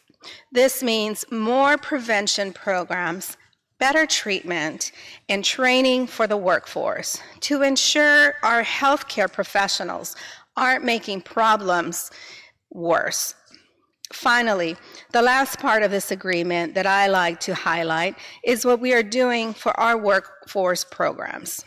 This bill invests in students, the future of America, those looking for workforce training, and working families. Included is $10.1 billion for Head Start, which provides literacy programs to young children in working families. $5.3 billion for childcare and development block grants to provide childcare assistance to low-income families. We celebrate that mothers will finally have the support that they need to work and deliver for their families.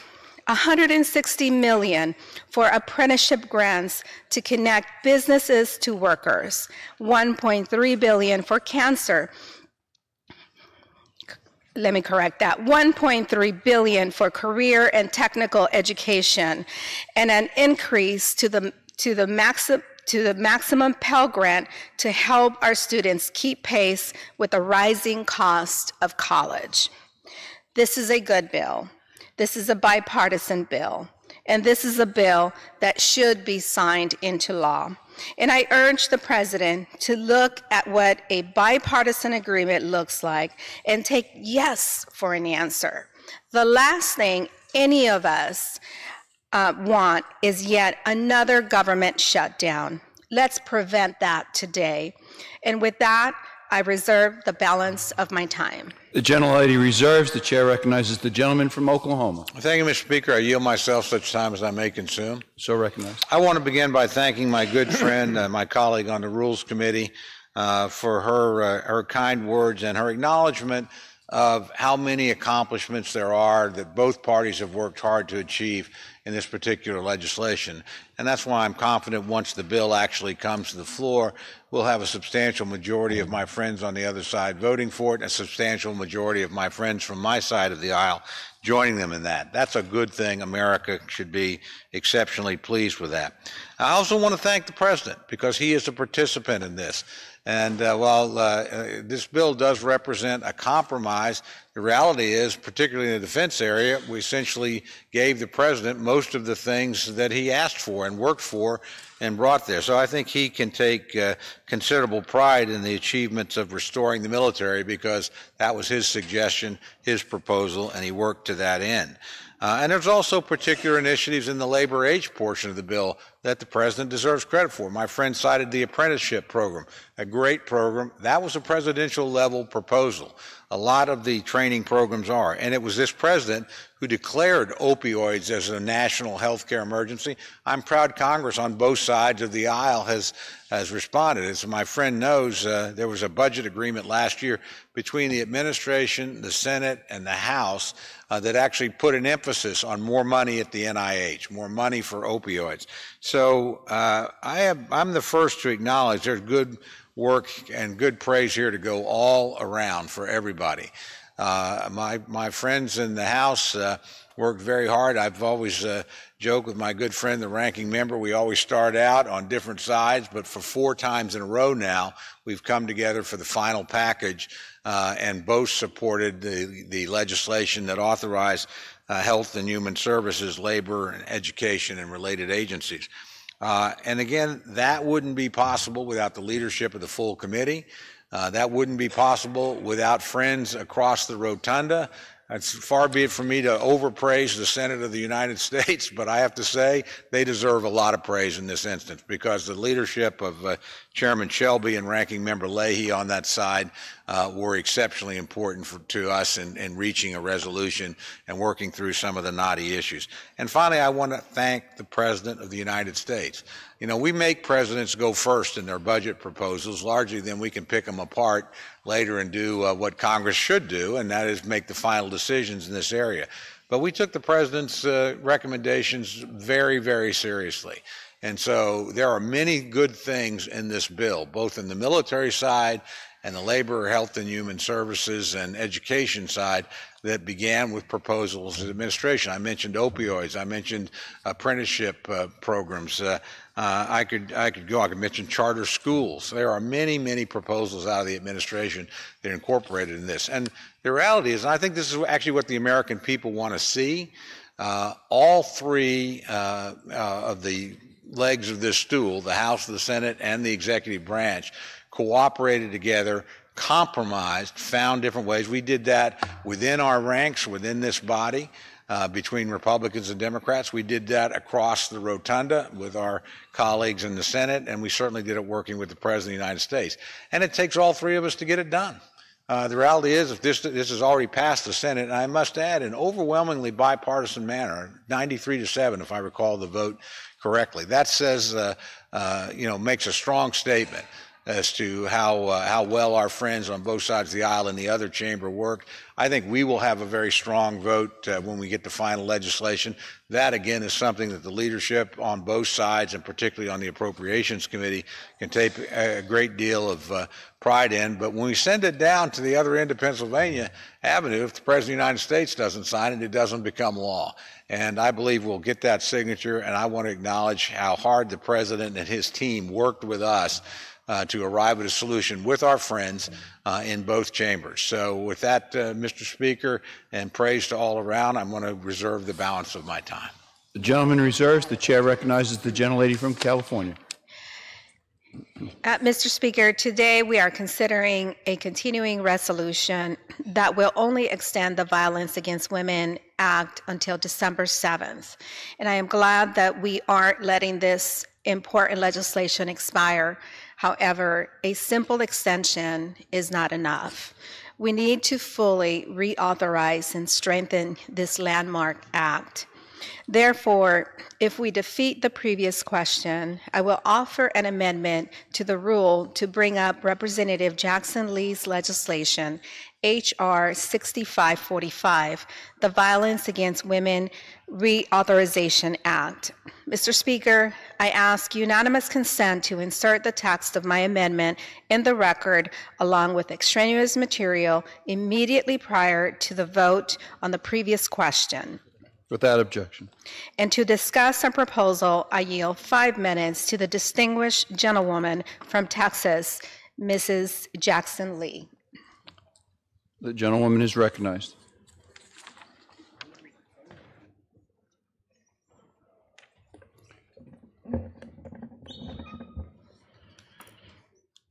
Let me thank the gentlelady from California for her leadership, and certainly I rise enthusiastically on her motion.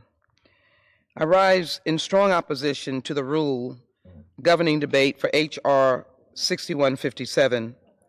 We must oppose this rule and defeat the previous question. The reason for such is not because we do not support the troops or our children, but because defeating the previous question will enable this House to consider and pass H.R. 6545, the Violence Against Women Act reauthorization of 2018. This is an opportunity that we should not squander. This bill is a bill that we have worked on for 2 years, and a bill that I introduced with over 150 co-sponsors timely in July 2018, after working for 2 years with all of the nation's women advocacy groups, groups that opposed and fought against domestic violence, and all other stakeholders.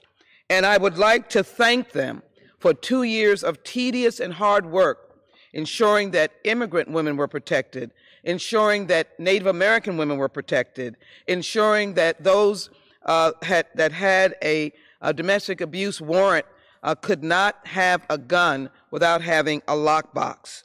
I want to say to them that we will never give up. The Violence Against Women Act is a landmark piece of legislation passed in 1994 following the Anita Hill moment that opened our eyes to the then overwhelming problems faced by victims of domestic violence, dating violence, sexual assault, and stalking. And it is now even more evident with the Justice Kavanaugh confirmation hearings and the allegations that have been made by Dr. Ford and others that raises a sense of urgency for the passage of the Violence Against Women Act. It baffles me that Republicans can leave without passing the updated, reauthorized legislation and not just a mere extension. By passing VAWA, we can stop the re-victimizing, re-traumatizing, and stigmatizing of sexual assault survivors. Enough is enough. Science tells us that trauma severely impacts recall. So let us do our jobs and help them. Women deserve to be respected, protected, and never neglected.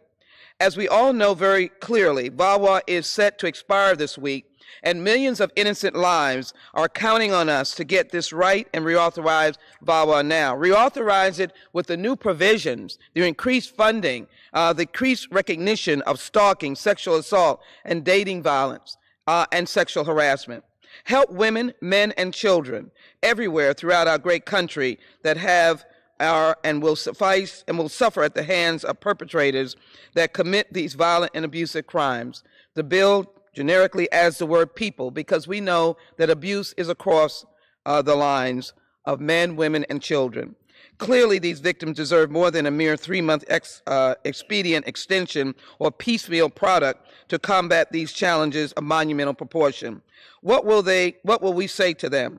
The current climate of the Me Too movement is a wake-up call to the nation. Let's not make this a partisan issue. It should not. It was not in 1994, because crimes of violence against anyone must be addressed. I remember standing next to Senator Joe Biden. I remember standing next to Congressman Henry Hyde, the chairman of the Judiciary Committee, reauthorizing the Violence Against Women Act. Standing next to Republicans and Democrats to do this. Why can we do it now? Therefore, when we ignore an extraordinary movement, such as the Me Too movement, by not reauthorizing a strengthened and improved VAWA that meets today's challenges, then we have failed the nation. If we do not defeat this previous question, we're telling all of our constituents and all of those stakeholders and those women's centers like the Houston Area Women's Center, who's waiting for this to be reauthorized, who is a place of refuge for women who are fleeing all kinds of violence, that rely heavily on VAWA, and all of those that care about protecting women, men, and children's rights against violence, that we do not care. On July 26, 2018, I introduced H.R. 6545, VAWA 2018, which is a compromised version with modest improvements, because I'm committed to passing a bipartisan reauthorization of the Violence Against Women Act. Hopefully we can do more that is tailored to appeal to members of Congress across the political spectrum. My question is, why didn't the Republicans stand up? Where were they? This is not a bill that is out of line. It is a bill that is updated and responds to the needs. Can I have additional 3 minutes? I would like to extend an additional 2 minutes. Thank you. So recognized. Colleagues, this is your moment to do the right thing for the right reasons to help bring H.R. 6545 to the floor for a vote. This has always been a bipartisan effort. Let's not let the current times and background noise sway us away from our pivotal duties. What is happening on the other side, the other body, does in fact emphasize our need to act. Let's show the American people that we care about victims of domestic violence, dating violence, stalking, sexual assault, and sexual harassment, which have been added to the VAWA 2018. H.R. 6545 has received the support of the National Task Force to End Sexual and Domestic Violence. Women and men who are both Republicans and Democrats, which is a national collaboration comprising a large and a diverse group of national, tribal, state, territorial, and local organizations, advocates, and individuals that focus on the development, passage, and implementation of effective public policy to address domestic violence, dating violence, sexual assault, and stalking, the 4 crimes. These modest yet vital updates we have made in the existing Violence Against Women Act are based on the needs identified by direct service providers who work daily with victims and the survivors of 4 crimes. H.R. 6545 makes the following improvements and more. It makes important investments in prevention a key priority identified not only by people who work with victims and survivors daily, but also by our very own bipartisan Women's Caucus. It provides resources to implement evidence-based prevention program, which will make our communities safer and ultimately save taxpayers money. Law enforcement officers are waiting for the resources to help them protect the community. It also safeguards important protections that ensure all victims and survivors have access to safety and justice, and provides mechanism to hold predators who prey on Native women accountable. Moreover, it provides law enforcement with new tools to protect their community. It offers protections for survivors in federal, public, subsidized, and assisted housing. It supports victims and survivors who need assistance rebuilding financially. It addresses the needs of underserved communities and improves the health care response to the 4 crimes. Gentlelady's time has expired. Can I get a minute? I will extend another minute to the gentlewoman from Texas. For another minute. Thank you. It closes many of the loopholes found in dating violence.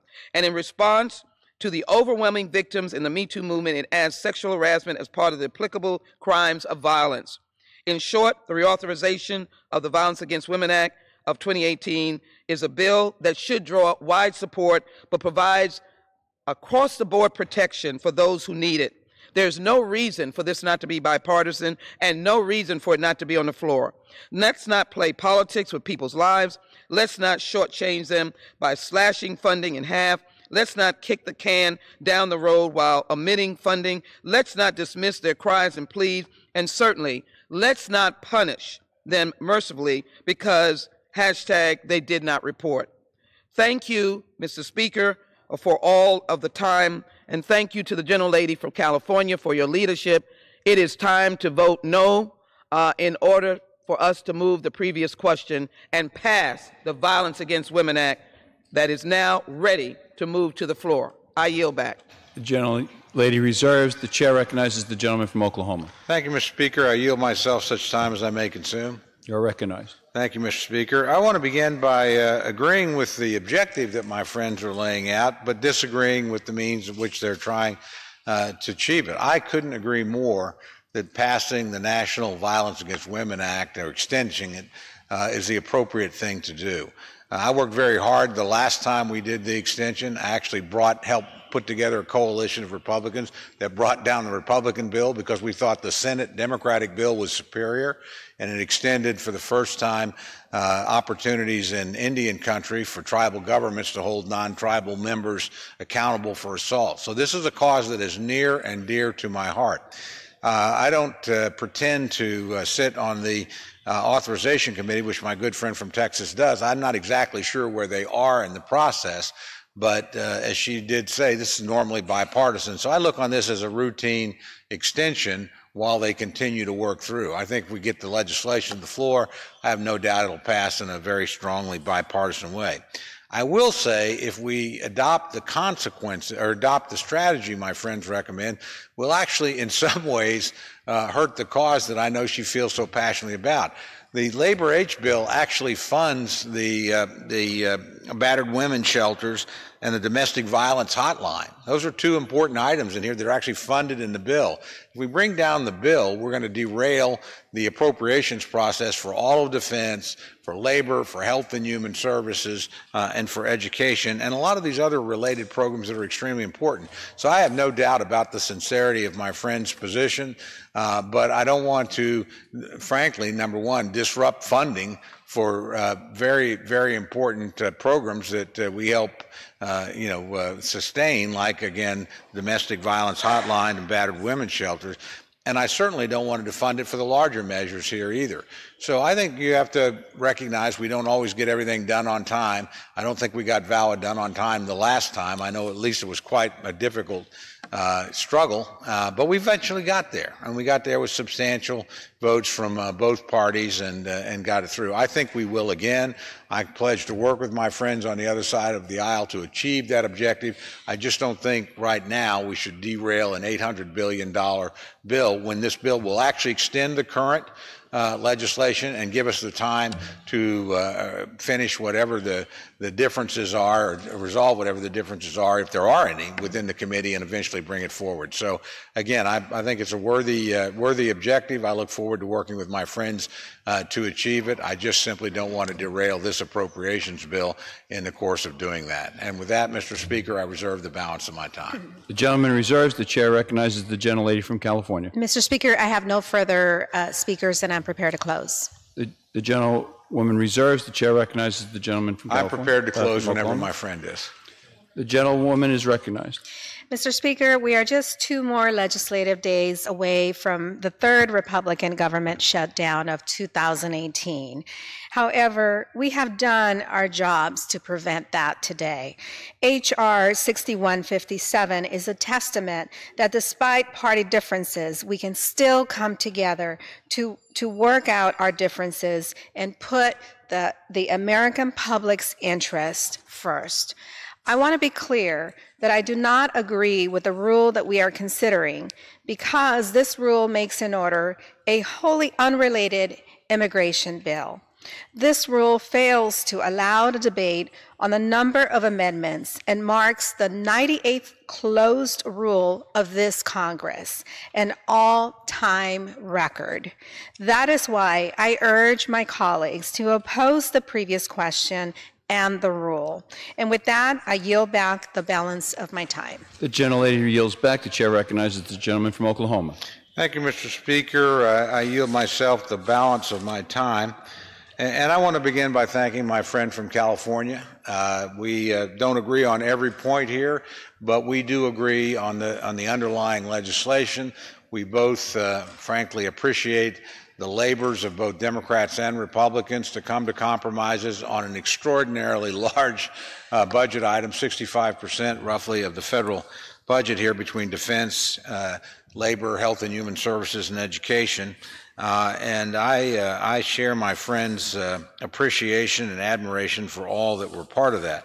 My friend did bring up in her close the concern about two items, government shutdown. I will remind my friend it was our friends who tried to shut down the government in the House on the other side of the aisle and the Democrats in the Senate who actually did shut down the government in 2017. So I always point out both parties have done this. It's never a very good idea. Neither has ever achieved their objectives there. So we're working hard to make sure that doesn't happen. But it wasn't Republicans that shut down the government in 2017. I think it was actually called, well, I won't use the name, but it was actually named after a Democratic senator. So let's put that aside. Let's focus. My friend did raise an interesting point on closed rules. And I think, this is something they continue to focus on. I think sometimes lost in this, we ignore the structured rule amendment process that's routinely been used actually by majorities of both sides, to be fair. If we're going to use that metric for measuring openness, I want to clarify a couple of points for the record. 16 of the closed rules cited by the minority were rolling back regulations under the Congressional Review Act, which does not allow for amendments to ensure that only a majority vote's required in the United States Senate. Another 12 closed rules were for bills where the minority put out a call for amendments but received no amendments. And if my friends from the other side of the aisle believe that open rules are the only measure of success, it's only fair to clarify for the American people the Democratic majority's record in this regard. In the 111th Congress, under Speaker Pelosi, a majority had 0 open rules. However, as we have already stated in the past, comparing open versus closed rules ignores the structured amendment process. The majority has made it a priority to make and order large numbers of amendments for floor consideration, a majority of those with a Democratic sponsor and or co-sponsor. In fact, as of September 26, 2018, Republicans in the 115th Congress have provided for consideration of over 1,650 amendments on the House floor. Over 750 of those amendments were offered by my friends, the Democrats on the other side of the aisle. Over 635 Republican amendments were made in order, and over 280 bipartisan amendments. So the 114th Congress, the GOP majority, has actually allowed over 1,700 amendments to be considered on the House floor. In the 113th Congress, the Republican majority allowed over 1,500 amendments to be committed or considered on the floor. My friends, the last time they were in the majority, the 111th Congress, offered fewer than 1,000 amendments to be considered. So there's a case to be made on both sides of these things. I think majorities try to move legislation as best they can, but we certainly want the active participation in our friends from the other side, and quite often they are very robust in taking advantage of that opportunity. That's a good thing.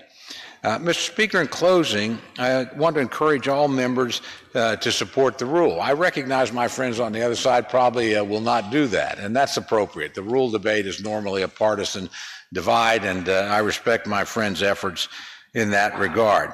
But I know that many of my friends will support the underlying resolution. For that, I express my appreciation and, frankly, my gratitude for the good, hard work that's gone back and forth across partisan aisles. On this bill, though, this rule represents the next step toward fulfilling our primary obligation as members of Congress to fund the government.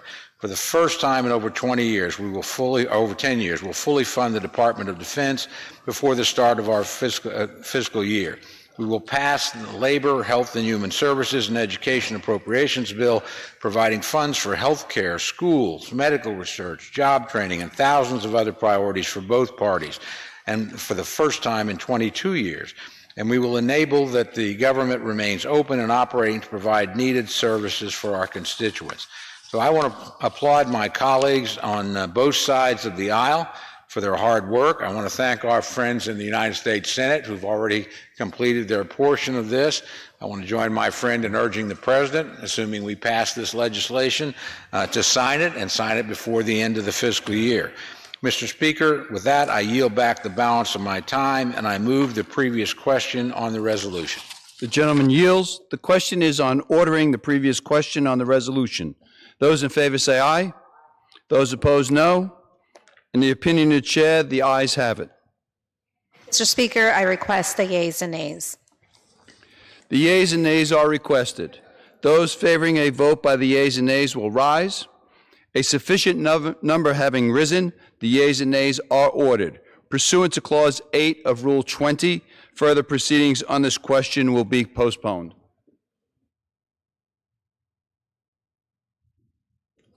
The chair lays before the House a communication.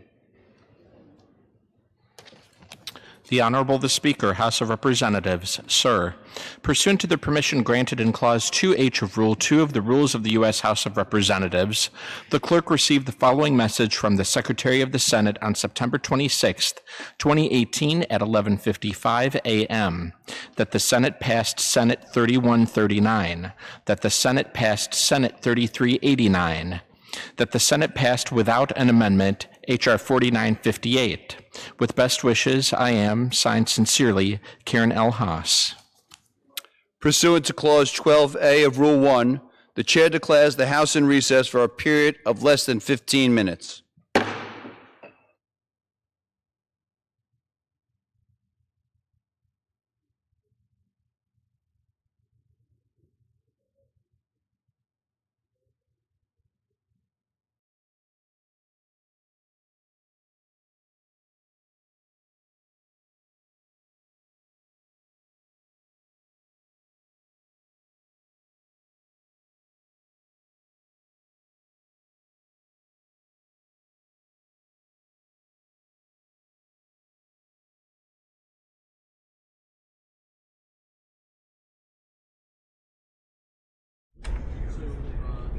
As the House takes its recess, we'll come back into the newsroom here for just a second. And you've probably already heard, as we've been reading the headlines today, there is a third Judge Brett Kavanaugh accuser that has come out today, and all of that information circulating around. She's a local girl here to Washington, D.C. area who went to Gaithersburg High School and is saying that she was present when Brett Kavanaugh and his friends would line up and take women into rooms and do what they will with them. So she was talking about some gang rape experiences with him.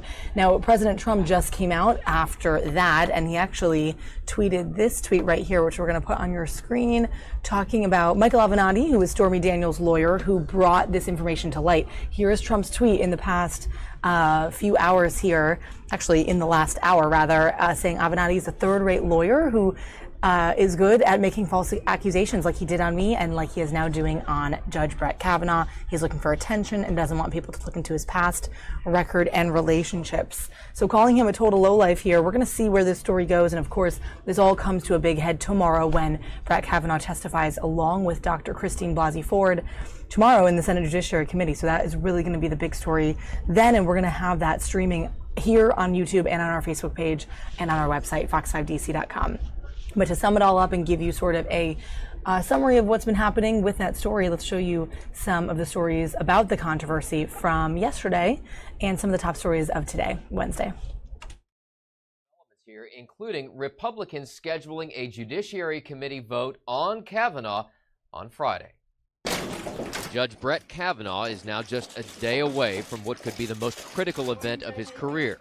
He and his accuser, Christine Blasey Ford, are set to appear at a hearing tomorrow, and Republicans have hired a veteran sex crimes prosecutor, Rachel Mitchell, to handle the questioning, which avoids the appearance of 11 male GOP senators taking on a woman accuser. The Democrats say it's a cop-out. I think if you're a member of the Senate Judiciary Committee, you ought to be capable of questioning Dr. Ford yourself and not either hide behind or outsource that to a hired gun outside counsel. But either way, Republicans are now set to have a Judiciary Committee vote on Kavanaugh on Friday. We're not going to move it. We're not going to delay it. This is like an arsonist complaining about a fire. These are the people who put us in this box. And the vote will begin on Friday. And this vote will be Friday. Democrats, meantime, are pushing for more delays. And the president is increasingly vocal with his frustration about the timing of the allegations leveled at Kavanaugh. The Democrats are playing a con game, C-O-N, a con game. Is there anything to shame? Now, if, in fact, the Senate Judiciary Committee moves ahead with a vote on Kavanaugh on Friday, that really sets the table for full Senate confirmation as early as next week. In Washington, Doug Luzader, Fox News. Iran has acted very badly. From the moment he arrived at the UN today, President Trump had Iran in his sights. You have the floor, sir. Taking from the same playbook he used against North Korea at last year's General Assembly. We cannot allow the world's leading sponsor of terrorism to possess the planet's most dangerous weapons. In a tweet this morning, the president ruled out a meeting this week with Iranian President Rouhani, though he did say, quote, "I am sure he is an absolutely lovely man."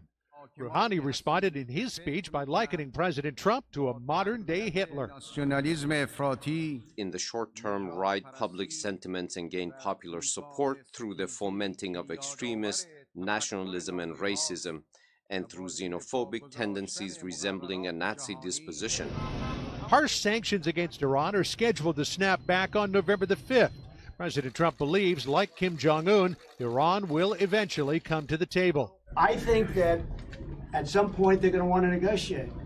I have said no so far. As for North Korea, President Trump was careful to say he's not about to let up on punishing sanctions, but noted a sharp contrast between now and last year when the president warned Kim Jong-un he risked annihilation. We're doing very well with North Korea, again, far greater than anybody would know. I have much personal correspondence with Chairman Kim. President Trump's displeasure wasn't limited to Iran. He also singled out OPEC nations for jacking up the price of oil. OPEC nations are, as usual, ripping off the rest of the world. And I don't like it. Nobody should like it. And he left the German delegation bewildered, ripping them over their pipeline deal with Russia. Germany will become totally dependent on Russian energy if it does not immediately change course. But the president himself felt the sting of a UN that doesn't exactly admire him, laughed at when boasting of his accomplishments. In less than 2 years, my administration has accomplished more than almost any administration in the history of our country. Didn't expect that reaction, but that's okay. The United Nations drew criticism from some corners for being disrespectful to the president in that moment. But the president himself was criticized for again letting bad actors like Russia slide while taking sharp aim at some of America's closest allies. At the United Nations in New York, John Roberts, Fox News. Last May's Cannabis Cup event at Cal Expo was viewed as a success by the sponsor, High Times, the publisher of the Pro Cannabis magazine, and certainly by some of the 15,000 attendees of the weekend event who were able to buy and use pot on site. Smooth, good, flavor, nothing but flavor. The event was made possible by a last-minute permit approved by the City Council suspending local marijuana ordinances. But October's event does not have a special permit, even though tickets are being sold at $50 to $420 apiece. They really should have come to us and talked to us about it. Following order. Advertised. Ordering the previous question on House Resolution 1077, adoption of House Resolution 1077, if ordered. The motion to suspend.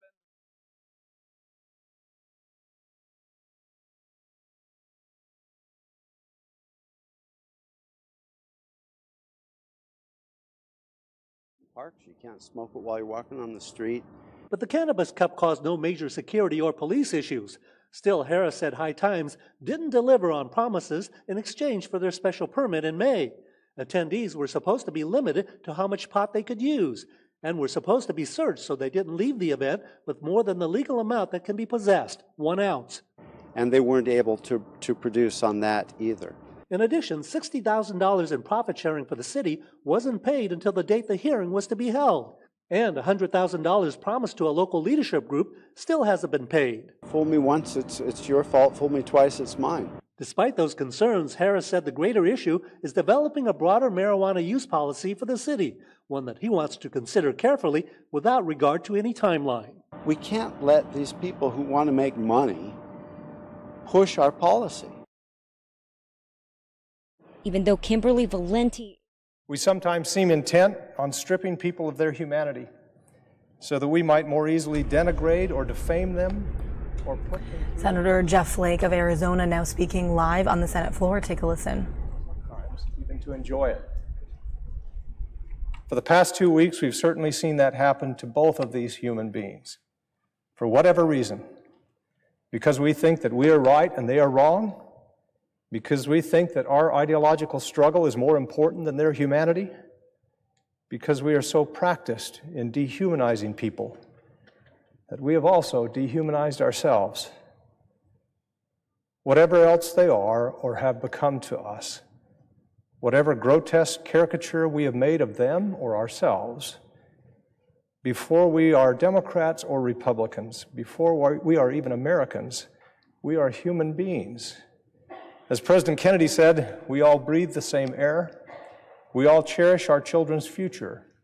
We are all mortal. And so these witnesses who will testify in a very important hearing tomorrow, these unwitting combatants in an undeclared war, these people are not props for us to make our political points, nor are they to be demolished like Anita Hill, as was said on conservative media the other night. Nor is one of them a proven sex criminal, as has been circulating on the left side of the internet. These are human beings with families and children, people who love them, and people whom they love and live for. And each is suffering through a very ugly process that we have created. I will not review the unseemly process that brought us to this point, because that is for another time. And in any case, it didn't start with this particular nomination, but here we are. There was an earlier case 27 years ago from which you might have thought we would have learned something. But the past couple of weeks makes it clear that we haven't learned much at all. Consequently, there have been cries from both sides of these proceedings that each of the witnesses has fallen victim to character assassination. Now, both of these claims are absolutely correct. And so I will say to these witnesses, these human beings, we owe you both a sincere apology. An apology is inadequate, of course, but it's a start. We can't very well undo the damage that has been done. But we can govern our own behavior as we go through this painful hearing tomorrow and in the days afterwards. We must do that, lest we do even more damage. Some of the public comments about both of these witnesses have been vile. Not unrelated to these comments, each of these witnesses have reportedly been subject to death threats, and for that we should be ashamed. The toxic political culture that we have created has infected everything, and we've done little to stop it. In fact, we've only indulged it, fanned the flames, taken partisan advantage at every turn, deepened the ugly divisions that exist in our country. These past 2 years, we have tested the limits of how low we can go. And my colleagues, I say to you that winning at all costs is too high a cost. We cannot have a human rather than a political response, if we cannot have a human rather than a political response to these witnesses, if we are heedless to the capacity that we have to do real and lasting damage, then we shouldn't be here. When Dr. Ford came forward, I felt strongly that her voice needed to be heard. That's why I informed Chairman Grassley that the Judiciary Committee could not and should not proceed to a vote until she had the opportunity to make her voice heard, until such time as her claims were fully aired and carefully considered, and her credibility gauged. This is a lifetime appointment,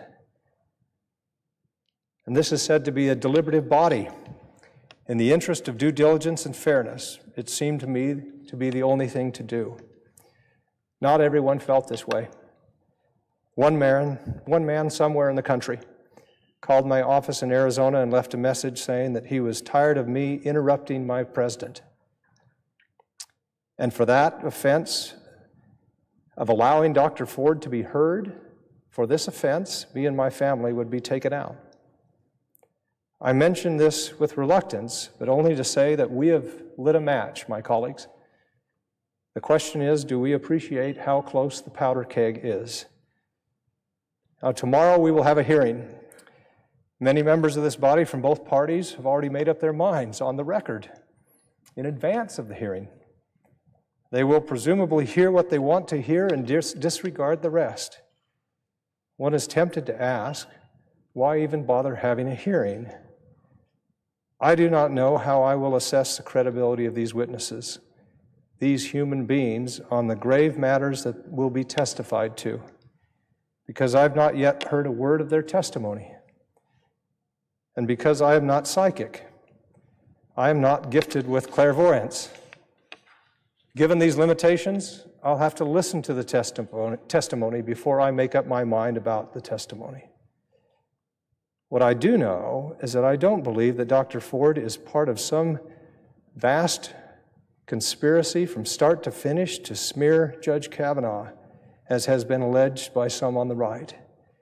And I do know that I do not believe that Judge Kavanaugh is some kind of serial sexual predator, as some have alleged on the left. I must also say that separate and apart from this nomination and the facts that pertain to it, I do not believe that the claim of sexual assault is invalid because a 15-year-old girl didn't promptly report the assault to authorities, as the President of the United States said just 2 days ago. How uninformed and uncaring do we have to be to say things like that, much less believe them? Do we have any idea what kind of message that sends, especially to young women? How many times do we have to marginalize and ignore women before we learn that important lesson? And now, if I must say a word or two about the human beings, first on the Judiciary Committee, and then in the full Senate, who will have to weigh the testimony that we will hear tomorrow and to come to some kind of decision on this nomination. The Judiciary Committee is scheduled to vote on Judge Kavanaugh's nomination on Friday. I hope that tomorrow's hearing gives us some guidance on how we are to vote. But those of us on the committee have to be prepared for the possibility, indeed the likelihood, that there will be no definitive answers to the large questions before us. In legal terms, the outcome might not be dispositive. While we can only vote yes or no, I hope that we in this body will acknowledge that we don't have all the answers. We are imperfect humans. We will make imperfect decisions.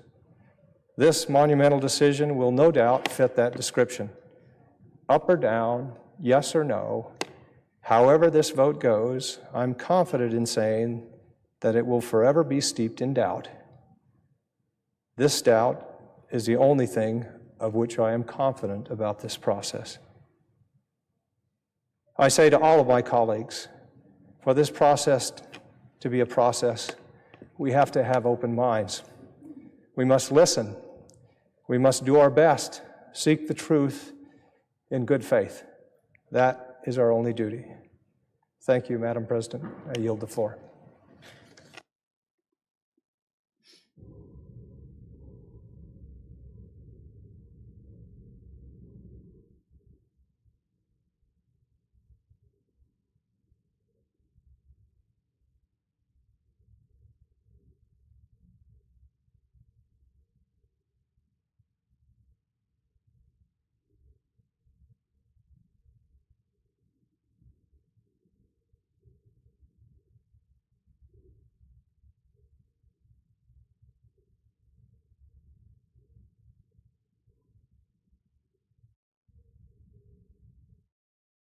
you waited to get married, chances are you won't be getting a divorce.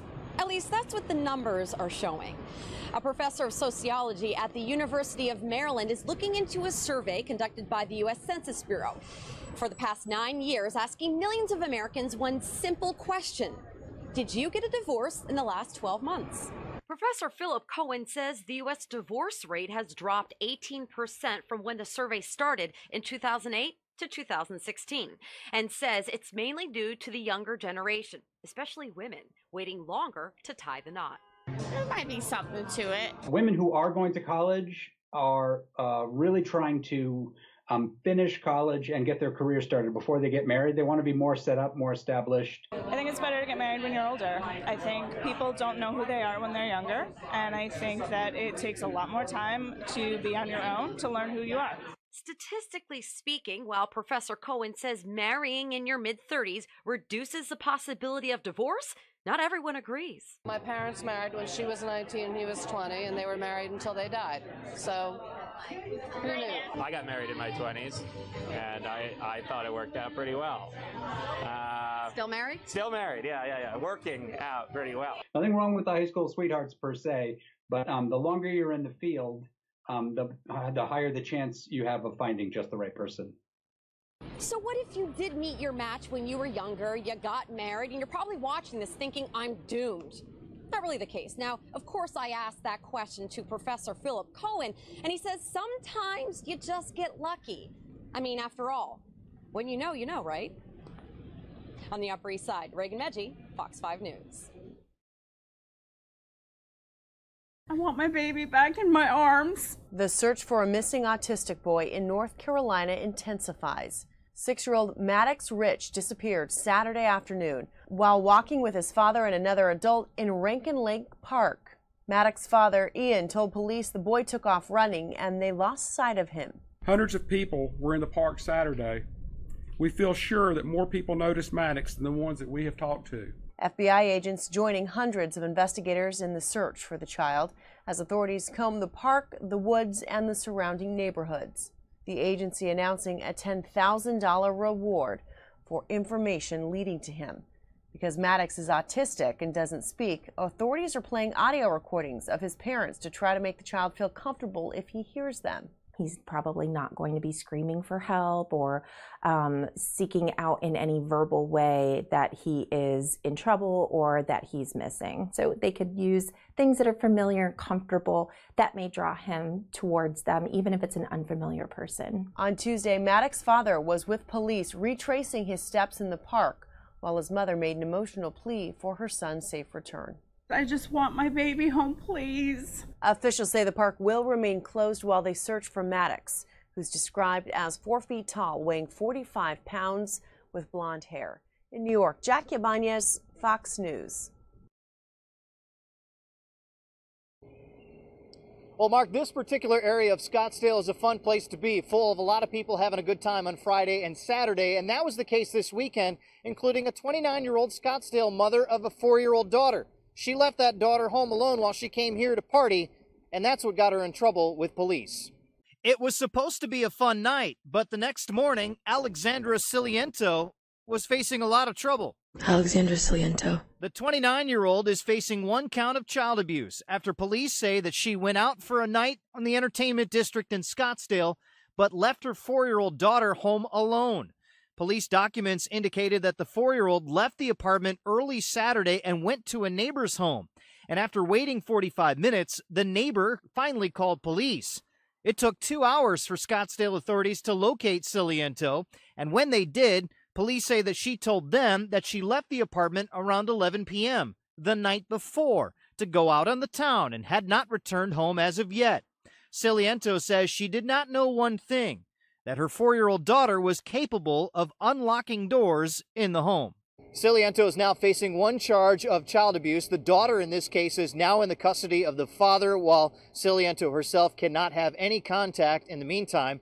Her next court date is set to be in the early part of October. We're in Scottsdale tonight. Matt Rodewald, Fox 10 News.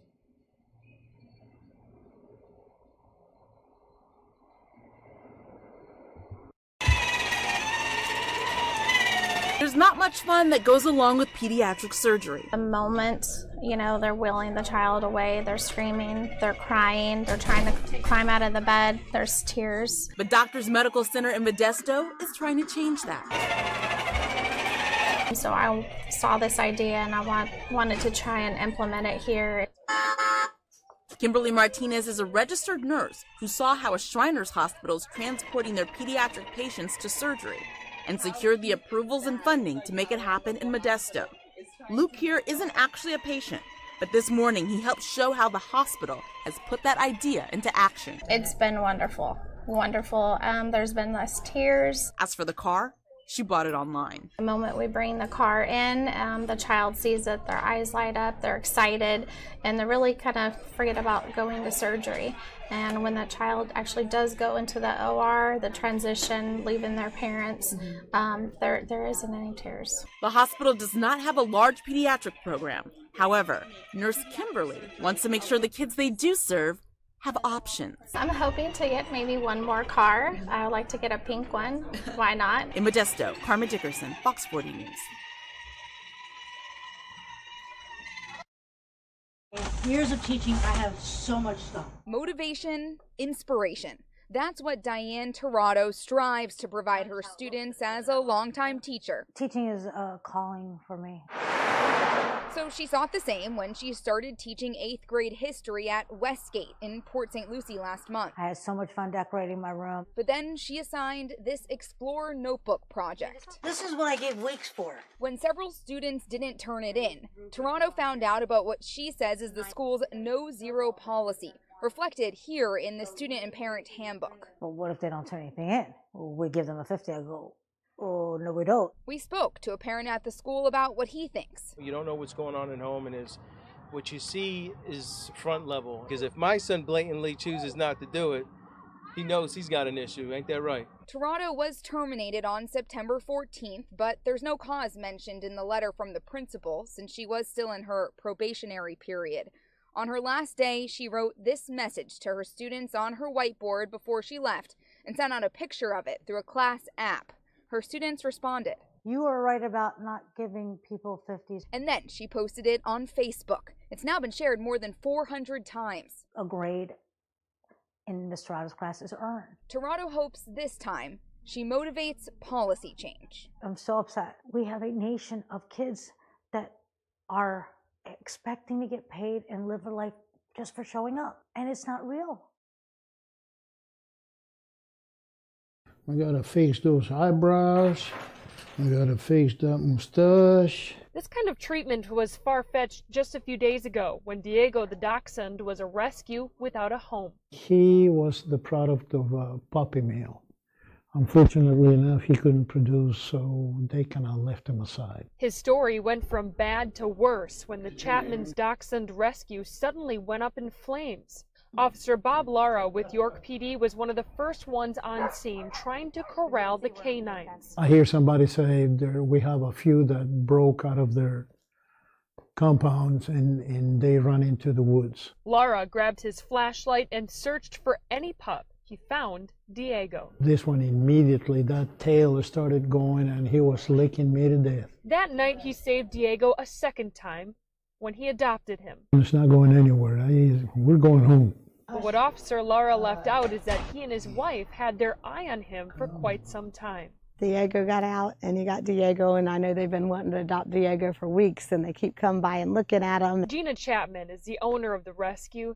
She's trying to look at the silver lining. Even though 8 dogs lost their lives in the fire, they were able to save 49 of them with the help of everyone who responded.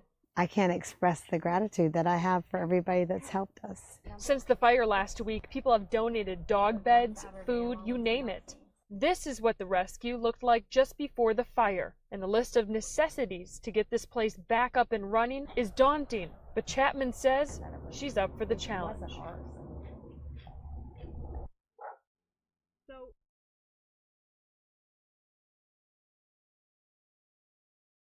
President Trump still taking a hardline stance on immigration, despite a recent court order putting an end to the separation of migrant children from their families. But a growing number of mental health experts are warning those separations have already taken a heavy toll on thousands of kids, many of whom are showing signs of significant trauma. We see these children in states of despair. We heard reports of children not playing, not eating, not doing things that we would expect children to be doing. Immigration advocates say both children and parents have been left traumatized, with mental health experts reporting kids who were easygoing have now become jumpy, disobedient, short-tempered, and afraid of school. And some have nightmares on a regular basis. It's pretty complicated, and for the vast majority of them, reunification is not the end, but rather the beginning of the process. The Trump administration is standing behind its immigration policies, pointing out many illegal immigrants agreed to self-deport in order to get their children back immediately. But medical professionals say these levels of stress can change the structure of a child's developing brain, leading to behavioral problems years or even decades later.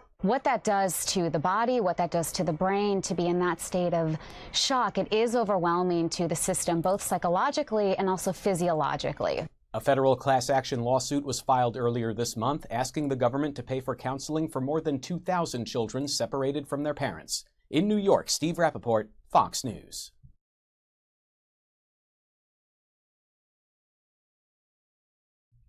A lot of new developments here, including Republicans scheduling a Judiciary Committee vote on Kavanaugh on Friday.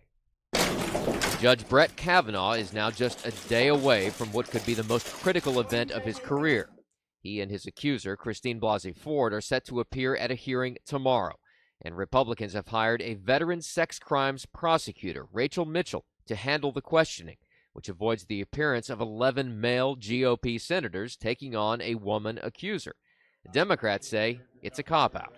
I think if you're a member of the Senate Judiciary Committee, you ought to be capable of questioning Dr. Ford yourself and not either hide behind or outsource that to a hired gun outside counsel. But either way, Republicans are now set to have a Judiciary Committee vote on Kavanaugh on Friday. We're not going to move it. We're not going to delay it. This like an arsonist complaining about a fire. These are the people who put us in this box. And the vote will begin on Friday. And this vote will be Friday. Democrats, meantime, are pushing for more delays. And the president is increasingly vocal with his frustration about the timing of the allegations leveled at Kavanaugh. The Democrats are playing a con game, C-O-N, a con game. Is there anything? It's a shame. Now, if, in fact, the Senate Judiciary Committee moves ahead with a vote on Kavanaugh on Friday, that really sets the table for full Senate confirmation as early as next week. In Washington, Doug Luzader, Fox News. Iran has acted very badly. From the moment he arrived at the UN today, President Trump had Iran in his sights. You have the floor, sir. Taking from the same playbook he used against North Korea at last year's General Assembly. We cannot allow the world's leading sponsor of terrorism to possess the planet's most dangerous weapons. In a tweet this morning, the president ruled out a meeting this week with Iranian President Rouhani, though he did say, quote, "I am sure he is an absolutely lovely man." Rouhani responded in his speech by likening President Trump to a modern-day Hitler. In the short term, ride public sentiments and gain popular support through the fomenting of extremist nationalism and racism, and through xenophobic tendencies resembling a Nazi disposition. Harsh sanctions against Iran are scheduled to snap back on November the 5th. President Trump believes, like Kim Jong-un, Iran will eventually come to the table. I think that at some point they're going to want to negotiate. I have said no so far. As for North Korea, President Trump was careful to say he's not about to let up on punishing sanctions, but noted a sharp contrast between now and last year when the president warned Kim Jong-un he risked annihilation. We're doing very well with North Korea, again, far greater than anybody would know. I have much personal correspondence with Chairman Kim. President Trump's displeasure wasn't limited to Iran. He also singled out OPEC nations for jacking up the price of oil. OPEC nations are, as usual, ripping off the rest of the world. And I don't like it. Nobody should like it. And he left the German delegation bewildered, ripping them over their pipeline deal with Russia. Germany will become totally dependent on Russian energy if it does not immediately change course.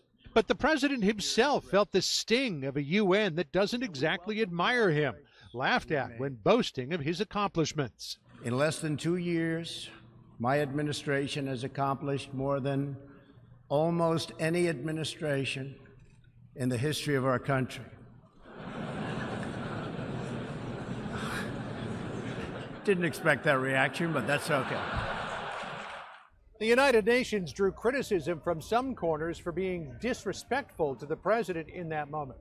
But the president himself was criticized for again letting bad actors like Russia slide while taking sharp aim at some of America's closest allies. At the United Nations in New York, John Roberts, Fox News. Last May's Cannabis Cup event at Cal Expo was viewed as a success by the sponsor, High Times, the publisher of the Pro-Cannabis magazine, and certainly by some of the 15,000 attendees of the weekend event who were able to buy and use pot on site. Smooth, good, flavor, nothing but flavor. The event was made possible by a last-minute permit approved by the City Council suspending local marijuana ordinances. But October's event does not have a special permit, even though tickets are being sold at $50 to $420 apiece. They really should have come to us and talked to us about it before they advertised. A process to approve such events was pulled from the city's Law and Legislative Committee last week by Harris. He says there are major issues the city has yet to work out. Should medical cannabis be sold at events like the Cannabis Cup? Currently, it's not allowed without a waiver. And more broadly, should marijuana use be allowed in public places? You cannot smoke marijuana in public places in Sacramento. You can't smoke it in parks. You can't smoke it while you're walking on the street. But the Cannabis Cup caused no major security or police issues. Still, Harris said High Times didn't deliver on promises in exchange for their special permit in May. Attendees were supposed to be limited to how much pot they could use, and were supposed to be searched so they didn't leave the event with more than the legal amount that can be possessed, 1 ounce. And they weren't able to produce on that either. In addition, $60,000 in profit sharing for the city wasn't paid until the date the hearing was to be held. And $100,000 promised to a local leadership group still hasn't been paid. Fool me once, it's your fault. Fool me twice, it's mine. Despite those concerns, Harris said the greater issue is developing a broader marijuana use policy for the city, one that he wants to consider carefully without regard to any timeline.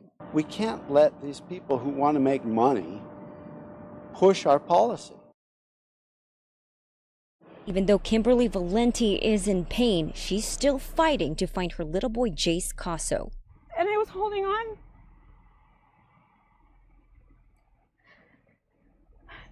I don't know who brought him. Valenti says early Monday morning, a man posing as a utility worker knocked on her door on Poinsettia Drive in Modesto. Had a badge and a fake uniform and everything, but it didn't feel right. He felt sketchy. Valenti says she asked him to leave, but in the corner of her eye, she saw her ex, John Casso's car. Then another noise at the door. Like banging and banging and banging and banging, and they all came in. They all charged in. They pepper sprayed my son. They pepper sprayed my sister. Valenti says she ran to her 6-year-old, took him in her arms, and Congress, who is the most expert on this subject. We are very honored to serve with and call her a colleague.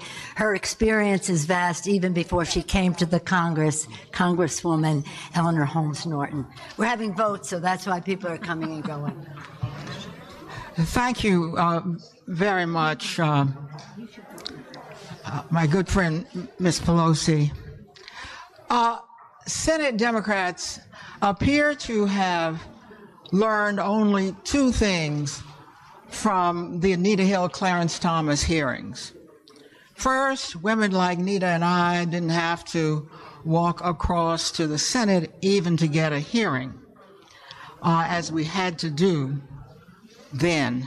Second, Republicans have avoided the optics of an all-male interrogation by bringing in outside counsel. Because the Judiciary Committee has no women members. Nevertheless, the Republican majority has failed to make the necessary preparations to deal with serious substantive allegations. My friends, this is not a sexual harassment matter. The accusation or the allegation is sexual assault. That's a criminal matter against someone who wants to serve on the Supreme Court. The rush to judgment is highly risky for the Supreme Court, for Judge Kavanaugh, particularly as more women appear to be gathering the courage to come forward as they hear other women speak. So we don't even know if we've heard from everyone. For example, one of my constituents has now come forward in addition to the other two women. I do not know her. I have not spoken with her. Her name is Julie Svetnik. But she has submitted a sworn affidavit alleging that she was a victim of gang or train rapes, while Brett Kavanaugh and Mark Judge were present. We have copies of her affidavit. Now, President George Bush did order an FBI investigation. You can quarrel with the thoroughness of that investigation, but he adhered to regular order. In the week and a half we have been involved in this controversy, we could have had a investigation, or at least begun to have a credible investigation. With no defense to deny an FBI investigation, Republicans have fallen back on the 6 investigations that Judge Kavanaugh went through to become a federal employee and to become a judge. However, those background checks point up the necessity for the FBI to go back and check what they missed.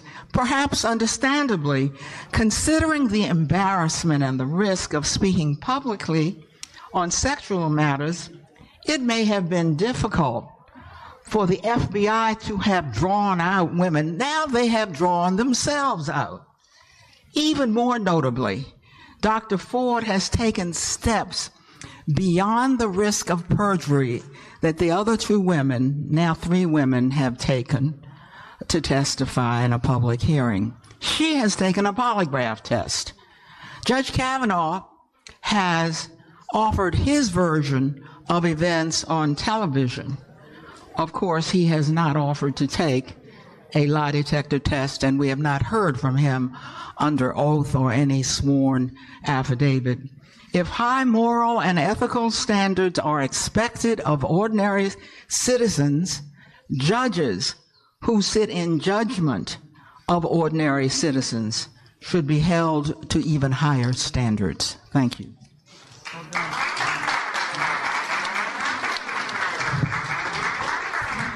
I'm Congresswoman Diana DeGette from Colorado, and I'm co-chair of the Pro-Choice Caucus in the House. As we've heard, 3 women have now come forward with allegations of sexual assault by Brett Kavanaugh. These events, all of my colleagues have said, merit a fair, thorough, nonpartisan investigation. The Senate leadership knew about Dr. Ford's allegations as long ago as last week. So what they did was appalling. Instead of having an investigation, they tried to hurry up the confirmation process and sweep the facts under the rug. And now look what's happening. More and more facts are coming forward every day with the new reports of today. We can't just give Judge Kavanaugh a pass on his alleged behavior, treating like it never happened or acting like it's a mere detail in our bigger picture. Because here's why. What would we say to adolescent boys and girls today? It's okay to act like Judge Kavanaugh did when he was younger because it'll all be forgiven and swept under the rug later? No, we live in a different world now. Dr. Ford, Deborah Ramirez, and Julie Svetnik, they're risking everything by speaking out. They need to be respected for their courage. They need to be given the same due process that all sexual assault survivors should be provided. And we need to have this investigation. I will say, though, as co-chair of the Congressional Pro-Choice Caucus, we've been concerned about Judge Kavanaugh since these confirmation hearings began. He went up in front of the Senate Judiciary Committee and he said he would support Roe versus Wade because it was settled law. but his writings and all of his past experience show that his views are exactly otherwise. And I just have one question to ask. If Judge Kavanaugh is obviously so inclined to lie about his youth, why wouldn't he lie about his views when he testified in front of the Senate Judiciary Committee? This is why we need to have a full investigation. It goes to this gentleman's credibility. And I'll say one last thing. I spent last week in Denver, Colorado, in my congressional district, talking to women. Every single woman that I know has had some kind of experience in her life, whether it's somebody exposing themselves to them or worse. And every single one of those women has those memories inside of her, no matter how long ago they happened. She knows when it happened, how it happened, and it's become part of her. And so what I will say, the women of America know that when these three women say this, they know it happened to them. And we need to believe them, and we need to take this very, very seriously. I'm now pleased to introduce Jackie Spear, my colleague from California. Jackie.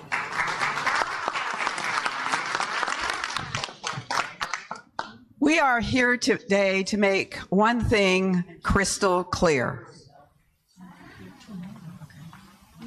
To Dr. Blasey Ford and to the millions of sexual assault and sexual harassment survivors across this country, we have your back, and we are not going back. Despite the best efforts of President Trump, Senator McConnell, and the Senate Judiciary Committee Republicans, we are not going back to the days when blatant disdain for women and sexual assault survivors was the norm. And we're not standing idly by as Majority Leader McConnell tries to gut the Congressional Accountability Act of 1995 Reform Act, because he doesn't want to hold members of the Senate financially responsible for harassment or sexual violence.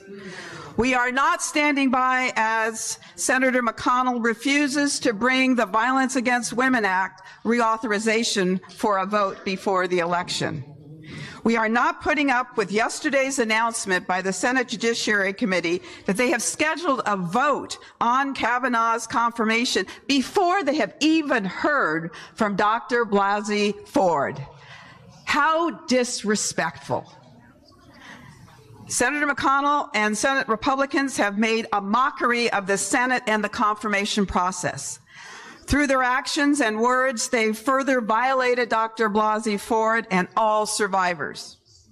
But I have news for the President, for Senator McConnell, and Republicans in the Senate. Despite your most shameful efforts, these survivors are being heard. The country hears them. All of us hear them. And we want them to know that we have their backs, and we are not going back.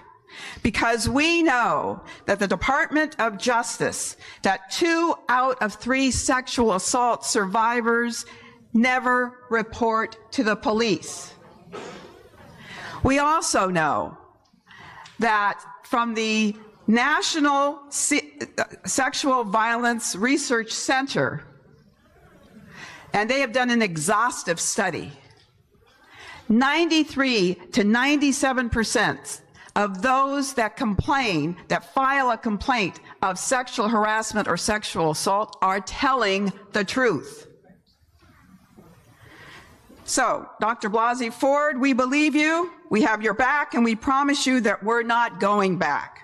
We have the backs of women and men who've come to us to share their experiences of sexual harassment and abuse at the hands of members of Congress and senior staff and other survivors from boardrooms to break rooms across this country. To all of you, we say we have your backs and we aren't going back. And furthermore, you deserve to be heard. And if the Senate will not let the other victims be heard, we, among the House Democrats, will hear you in another forum here on the House side, because we believe you and we are not going back. You've all seen the pictures of our colleagues marching over to the Senate side in 1991. One person was tasked to manage the floor, and that was Rosa DeLauro at that time. Rosa, thank you for being there then and now. They sent me to some meeting off the campus to tell them what they were doing. We were very proud of their courage. Let me just say this. There's an allegation made against a person. An allegation, as I said before, that has lifetime impact on a person to be violated in that way by a person who wants a lifetime appointment to the Supreme Court and doesn't think that this should matter. So many of the Republican colleagues have said, doesn't matter, he should be appointed anyway. It does matter. So there's one violation, the physical violation that happened. The second violation is the invasion of privacy and the assault on the person who comes forward. This has to stop in our country. We believe in due process. We believe in finding the truth. That's why we need an investigation. But Dr. Blasey Ford has had 2 assaults, one personal and then an assault on her family's privacy, and you're aware of the fact that she's really had to move out of her home. This is a real thing, and it has a chilling effect on people coming forward. It took great courage for her to come forward.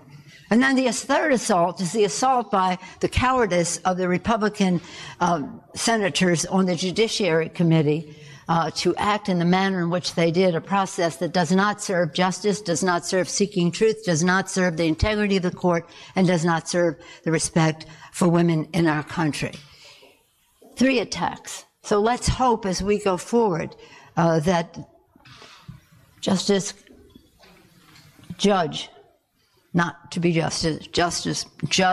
Kavanaugh he will withdraw his name. Because unless he goes before that committee and tells the truth, he not only jeopardizes, if he does not tell the truth, he not only jeopardizes his appointment to the Supreme Court, he jeopardizes by lying to Congress the position he holds now. Do the right thing for our country and for the Republicans, quite frankly. End this thing. So in that, I just want to acknowledge Sheila Jackson Lee, who has the legislation for the extension, the real extension of reauthorization of the Violence Against Women Act. Thank her for her leadership. And I want to acknowledge a very special person who is here. Adi, are you mic'd? He's mic'd. This is a person, Adi Barkan, from the Center for Popular Democracy, has worked throughout our country to protect the Affordable Care Act. He has been a remarkable patriot in our country, has demonstrated great courage. But I'd rather he tell you about him than I. Adi, would you say a few words for us? Can you come on over here? Can you come closer? This is a very special honor for us. We are truly in the presence of greatness anytime Adi Barker comes along. Joins us. Adi Barkan, B-A-R-K-N. Here's the mic.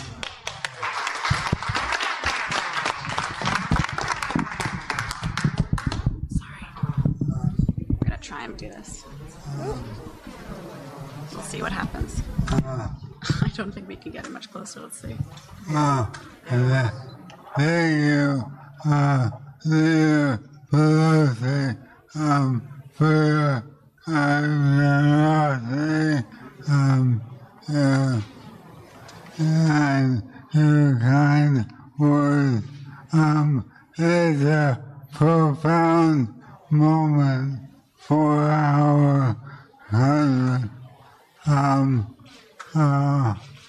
We are facing grave questions about what kind of a democracy we want to be, and what kind of narrative we want to tell our children, and our children's children. And I am proud I was arrested on Monday, demanding that Brett Kavanaugh withdraw his name, and today's news makes it all the more clear that his confirmation will be an abomination on our country.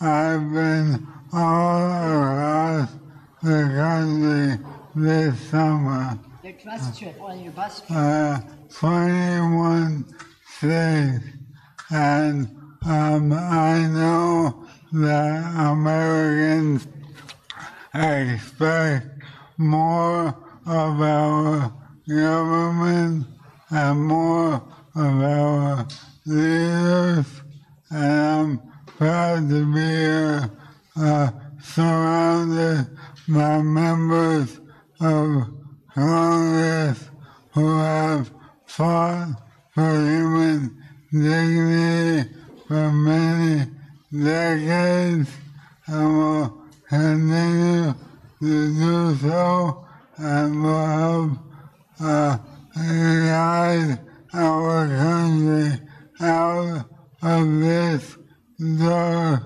moment into a brighter future. Thank you.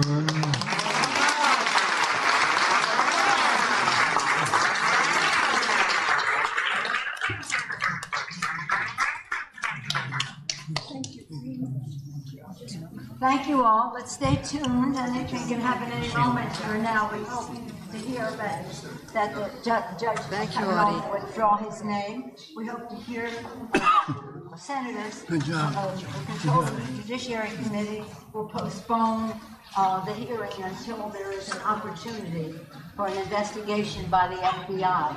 And we hope that they will listen. That if this hearing goes forth, they will listen to Dr. Ford, that they will listen and that they will learn and they will understand what this means to our country, the women of our country, the families of our country, the men and women of our country. And thank you all very much for being here. Thank you. He was diagnosed. When were you diagnosed? Like 2 years ago? 2 years ago. And he has a baby boy. So as we mentioned, all eyes truly are on Brett Kavanaugh as we go into tomorrow's hearing. We're going to have that in its entirety on all of our social platforms, including right here on YouTube, on Fox 5 Live, and on our Facebook page, and our news app, and our website, fox5dc.com. So lots of ways to grab that, and we'll be going in right away at 10 a.m. Eastern time for that hearing with Dr. Christine Blasey Ford and Brett Kavanaugh. As now we have 3 official accusers. We have statements now from Michael Avenatti, the lawyer, former Stormy Daniels lawyer, also who was tweeting today about that 3rd accuser, and lots of statements coming out from President Trump himself. So all of that to be said, that's all coming to a head tomorrow during that hearing. So we'll see you here for that tomorrow. Catch it live right here on our stream and all of our social platforms. Catch you then.